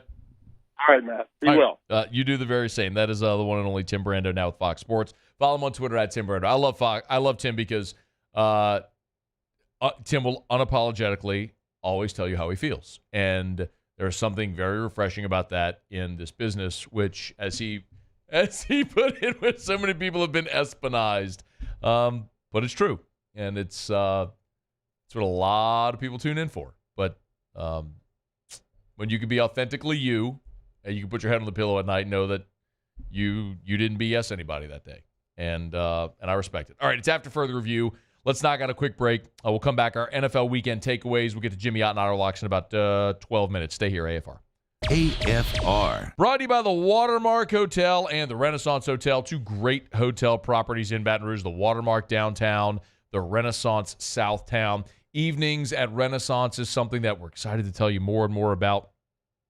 Evenings at the Renaissance with great outings. If you're looking forward to getting together with groups of people this holiday season, we'll tell you plenty of opportunities that you'll have. Like they got a kids' culinary class coming up on December the 16th over at the Renaissance Hotel. Great opportunity if you have a child that's interested in learning more about cuisine and culinary arts, but also have a little fun. They're going to be making gingerbread houses over at Renaissance Hotel. It's Saturday, this coming Saturday, the 16th, 9 a.m., 11:30 a.m., and 2 p.m. All tickets come with a pre-made gingerbread house, lots of candies, icing, powdered sugar, as the snow, as you might imagine. It's this Saturday, a kids' culinary class over at the Renaissance Hotel on Bluebonnet in Baton Rouge. Learn more, follow them on Facebook. It's the Renaissance Hotel. Bayou Chrysler Dodge Jeep Ram has $20,000 off MSRP on new 23 Ram 1500 trucks. $20,000 off plus no payments for 90 days on new 23 Ram 1500 trucks. All with Bayou's 1 million mile warranty. The crew at Bayou Automotive is going to do right by you. Follow us on Twitter at 1045ESPN to cast your vote in the Citizens Bank and Trust Poll of the Day. Vote daily inside Off the Bench, live at lunch on Palmer. And after further review, Citizens Bank and Trust brings you the Poll of the Day via Twitter at 1045ESPN. The Windsor Senior Living Community in Mandeville, Louisiana is a beautiful, vibrant apartment community geared towards seniors. They are nestled right in the heart of Mandeville, where seniors live a more carefree lifestyle in spacious apartments with the peace of mind that comes from having a little extra help. Call the Windsor at 985-624-8040 to schedule a lunch and tour. Come see how the Windsor can be your passport to peace of mind. I've been doing business with Luba for 25 years. They're dependable, trustworthy. It's just the attention to detail with our clients. Our folks have years and years of experience. They're highly trained professionals. But many companies have that asset. What I'd like to think makes Luba a bit different is that we use those talents in a way that truly is dedicated to serving the needs of the folks who depend on us. Electricity is all around us, and our families depend on it. Every day is sparked by the power of a cold drink or a warm meal, a movie night, and a comforting light at the end of a dark hallway. From sunrise to sunset, playtime to bedtime, our team is ready to take care of your electrical needs. Even in the case of an after-hours emergency, the light in your life shines brighter with Mr. Electric. Dylan Cruz here to tell you about Six Rings Baseball and Softball Camp. If you live on the North Shore and play ball, go to Six Rings Camps with former LSU assistant coach Dan Canaveri. His knowledge is second to none, and your child will improve and have fun doing it. Camps were held at Coquille Park and Six Rings Academy in Covington with 4 sessions over the summer. Full day and morning only sessions are available from ages 7 to 13. Go to sixringsbaseball.com or call 985-206-9096. Learn the game to love the game. Hey, boat owners, check it out. It is the holiday season, which means it's time to buy yourself a gift by taking your boat to the next level with our friends at Front to Back Boat Service. Now is the perfect time to upgrade your boat and get it ready for that warmer weather, whether that's trolling motors, HD sonar, anything and everything. The Sherman family's been at it for 30 years, and Devin's going to take you through 30.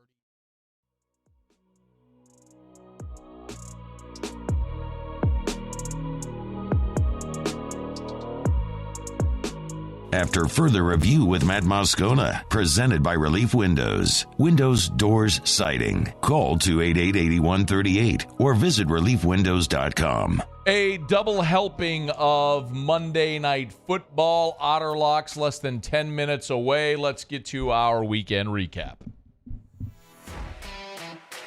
We watched. Now let's review. All right, Muse, fire away. Brandon Staley, he's cooked. The Chargers are going to have to fire him, man. They fell to 5-8 after a loss to the Denver Broncos, but it goes deeper than that, obviously, with Staley. One game above 500 in 3 years, blew the 27-0 lead in the wild card last year, and you have a perennial, franchise talent in Justin Herbert at quarterback. I just don't see how the Chargers keep him around another year. Especially with Herbert hurt. They're done. Yes. Gone. Darren. Paulie. Joe Burrow who? Oh, don't you do that. Paul? You bite your tongue, Paul O'Neill. I'm kidding. You blasphemy. But for real, like Jake We Browning, will not stand for blasphemy. Jake Browning is keeping the Bengals' playoff hopes alive. Yeah. They beat the Colts yesterday. He threw for 275 yards, 2 touchdowns.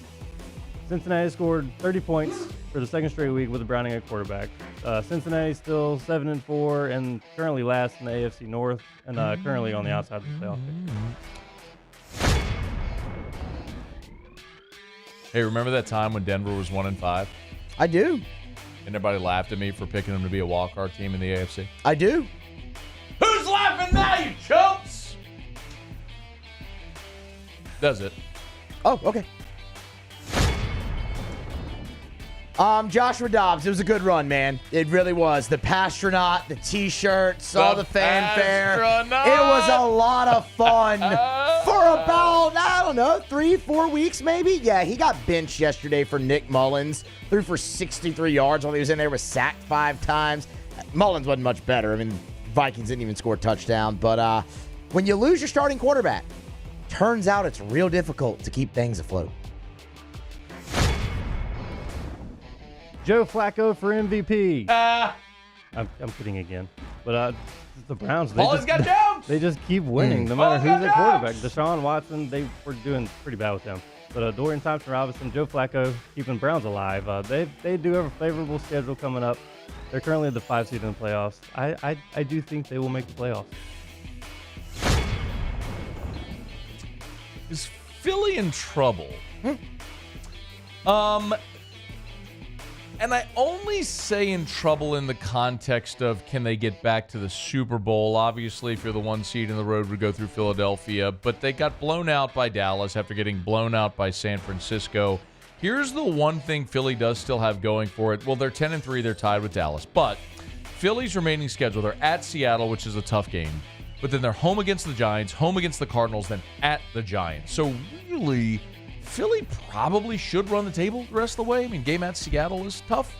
Dallas, meanwhile, has to go at the Bills, at the Dolphins, home against the Lions, at the Commanders. 3 of the final 4 on the road, and 3 of them against playoff teams. So you may see that flip, but it's not so much the losses as it is the manner in which the Eagles have gotten bullied the last couple of weeks. Team that seemed like they were in a collision course with the Super Bowl again may be a little bit in doubt.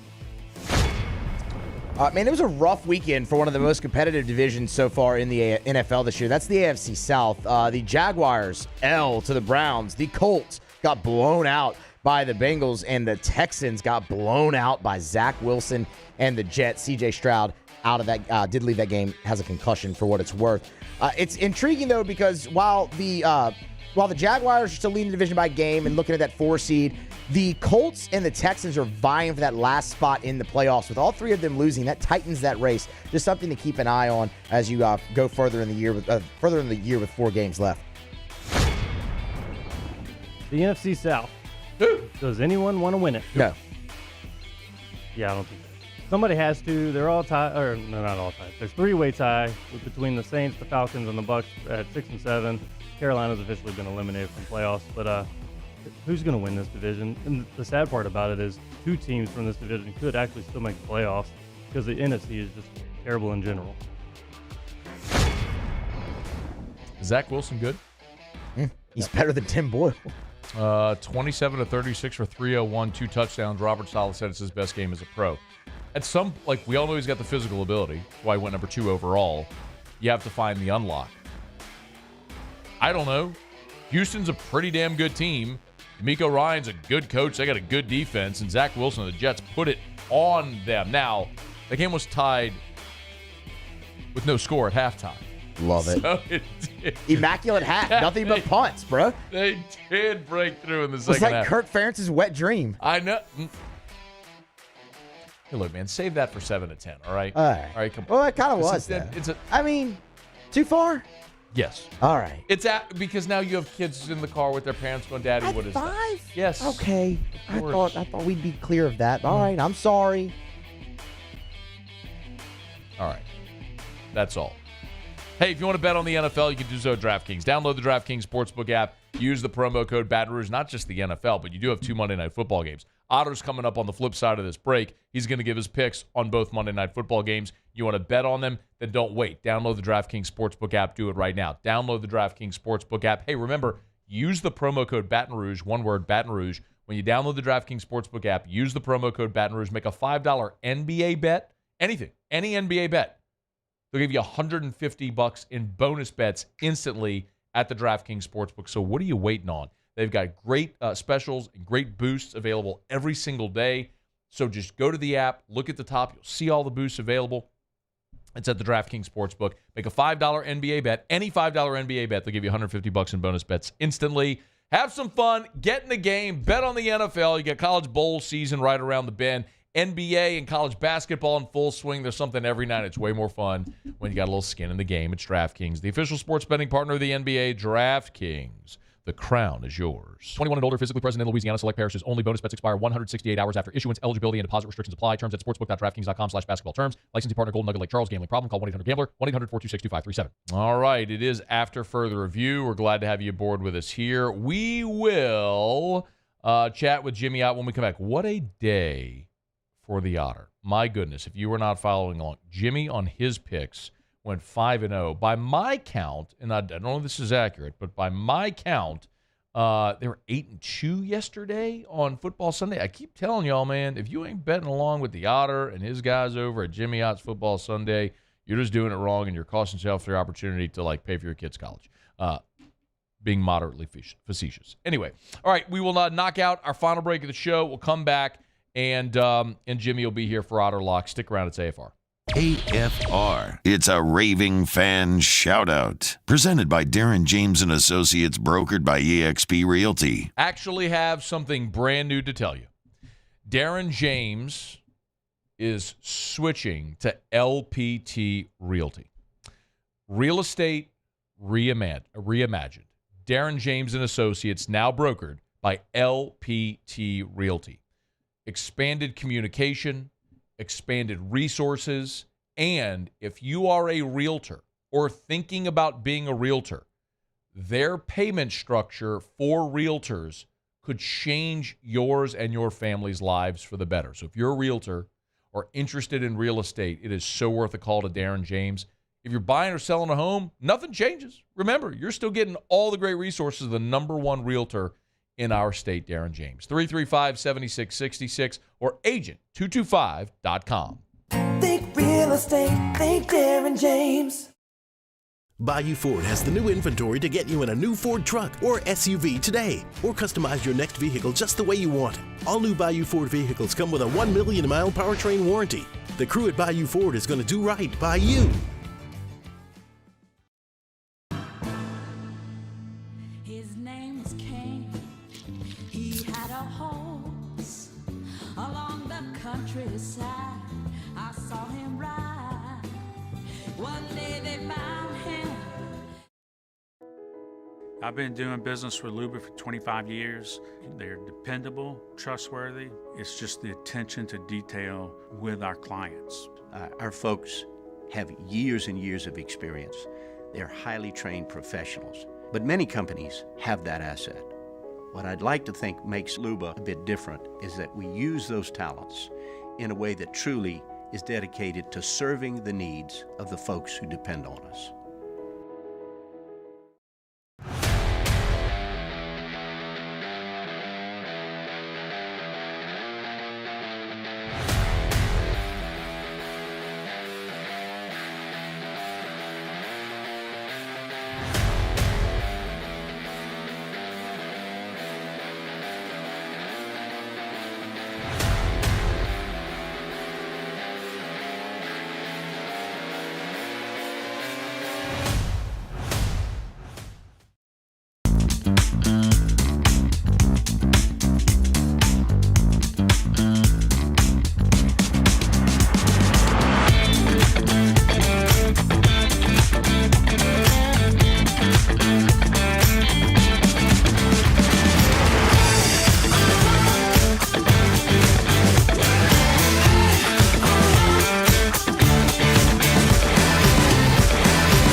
Electricity is all around us, and our families depend on it.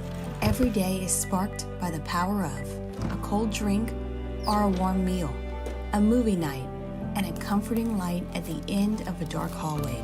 From sunrise to sunset, playtime to bedtime, our team is ready to take care of your electrical needs. Even in the case of an after-hours emergency, the light in your life shines brighter with Mr. Electric. Dylan Cruz here to tell you about Six Rings Baseball and Softball Camp. If you live on the North Shore and play ball, go to Six Rings Camps with former LSU assistant coach Dan Canaveri. His knowledge is second to none, and your child will improve and have fun doing it. Camps were held at Coquille Park and Six Rings Academy in Covington with 4 sessions over the summer. Full day and morning only sessions are available from ages 7 to 13. Go to sixringsbaseball.com or call 9.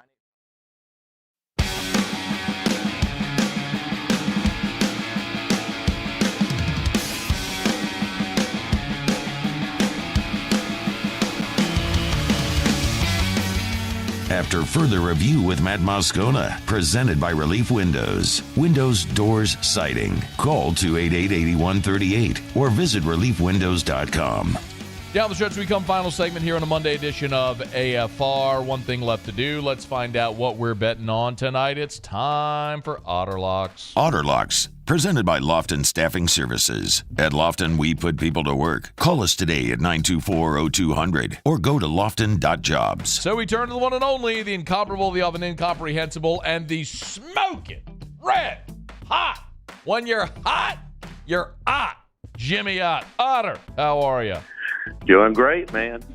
Quite a roll right now. Congrats on a hell of a day on Football Sunday, not only for you, but for really everybody. I think had a winning day yesterday. Tell me if I'm wrong, but you'd have to be when I think collectively, what was it, 8-2 yesterday? What was the collective record? 8-3, and I sort of carried the mail yesterday with the 5-0 day. 5-0 for the Otter.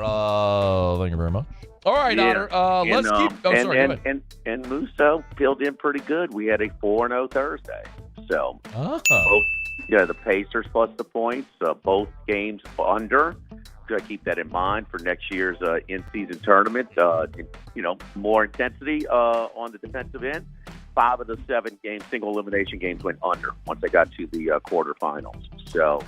And then we had the New England Navy teaser. That was quite interesting in Foxborough. Well, what I learned there, Otter, and I did make the NBA plays, is that you can't bet on a college game in New York of a New York team because while you can mobile bet, I wasn't able. I was like, "Where's Army Navy? Where are they?" Well, of course, couldn't bet on Army. So. Anyway, but great weekend, great week. Let's keep it going. A double dip on Monday Night Football. What are we looking at? Tommy DeVito is the lowest rated quarterback in the league as far as not just the, opinion, but on the numbers. And, they are, I think they're going to put up a little bit of fight tonight and willing to take the points. Our buddy Randy McKay thinks that this line is just a little bit too high. Green Bay going from a home favorite that won last week. I'm sorry, home dog. Now they're a road dog. So that's a lot of points, even at New York. So we're going to take the Giants in that one. And then we're going to go with a lot of variance right now. If you want to take a shot at Tyreek Hill, getting the 2,000 yards, breaking a record, and having a chance of busting up the quarterback MVP party, you get as much as 14-1, as low as 6-1, as high as 14-1. This is the same variance when I jumped on Brock Purdy before the Philadelphia game. Okay. He's now at 2-1, but it's kind of a three-headed race right now between Dak, Purdy, and Tyreek Hill. I think the other quarterbacks have done enough to kind of dig themselves too much of a hole to dig out of. So maybe go with a Tyreek Hill 14-1, small bet there, but also tonight. Over because I'm looking for them to go. Maybe even Tyreek. If you have Tyreek Hill's receiving yards, just the whole shebang. Simmons is out, the former Mississippi State Bulldog, the best defensive player, best pass rusher for the Tennessee Titans. He is not dressed 1 out minute tonight. remaining. So we're going to go with points, and more points, kind of the square angle on this one. But we're looking for them to really juice up those Tyreek numbers tonight. All right. I'm looking at 45 is the total at DraftKings for Tennessee and Miami. Okay, so Giants in the points and Tennessee, Miami over 45. Otter, where are you tomorrow? Oh, yesterday we were Mike Anderson's seafood on Lee, just off of Nichols. Very good. All right, Otter, thanks as always. Good luck, man. We appreciate All right, it. good luck. All right. All right, that is the one and only Jimmy Ott. God, they had a great day yesterday. And keep it rolling tonight. I did get the Giants earlier at 6. It's at 5.5 now at DraftKings if you want to play along. All right, it's going to do it for us. Muse, Paulie, appreciate it. Once again, just sincere thanks to everybody who helped make our broadcast possible over in New York for the Heisman. It was a great time, and really thanks to everybody who tuned in and followed along with our coverage. We really appreciate it. Okay, Muse, Paulie, thanks. Y'all have a great night. We'll see you tomorrow at 3. AFR. As we get on down the road, I'll remind you about the Aesthetic Medicine and Anti-Aging Clinics of Louisiana, Baton Rouge, Lafayette, and online at theantiagingclinics.com, theantiagingclinics.com. Remember, I'll keep reminding you, hormone replacement therapy is a staple of what they do. If you want to feel like your younger self, have more vitality, wake up in the morning and just have more energy, fall asleep easier, sleep through the night, increase your metabolism, have more motivation to get into the gym, build muscle, burn fat, have productive workouts. It can all happen with hormone replacement therapy. As we age, we all age differently. A simple blood test can let you know if you're a candidate. They'll safely, affordably supplement you to get you to healthy levels to where you feel better. And so often, you don't know how bad you feel until you start feeling good again. It's hormone replacement therapy. It's at the Aesthetic Medicine and Anti-Aging Clinics of Louisiana. Baton Rouge, Lafayette, online, theantiagingclinics.com. Gulf Coast Bank and Trust is giving our customers the power to bank anywhere, anytime during this challenging event. And we're right there with you. Our mobile banking app is a smart way to manage your money and time. Gulf Coast Bank and Trust, the bank that cares about you.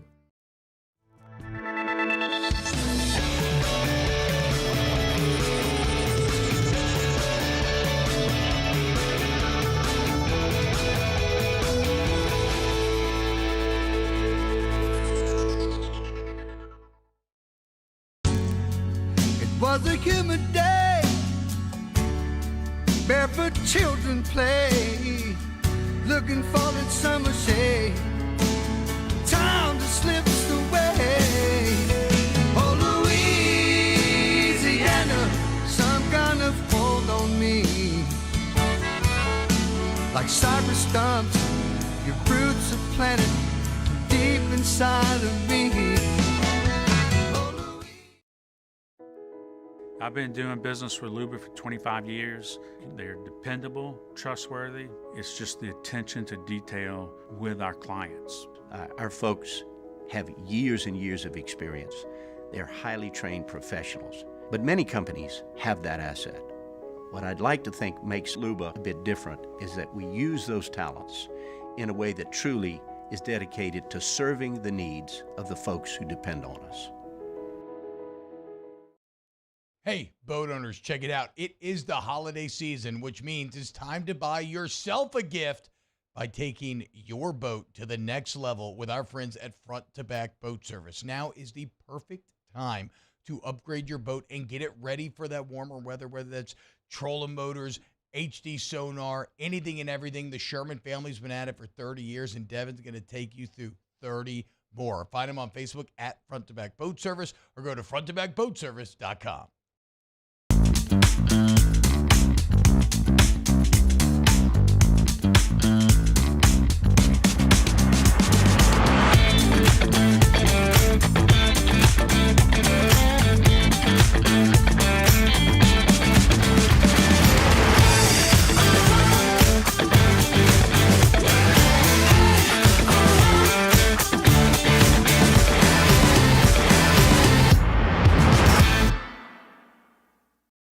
Electricity is all around us, and our families depend on it. Every day is sparked by the power of a cold drink or a warm meal, a movie night, and a comforting light at the end of a dark hallway. From sunrise to sunset, playtime to bedtime, Our team is ready to take care of your electrical needs, even in the case of an after-hours emergency.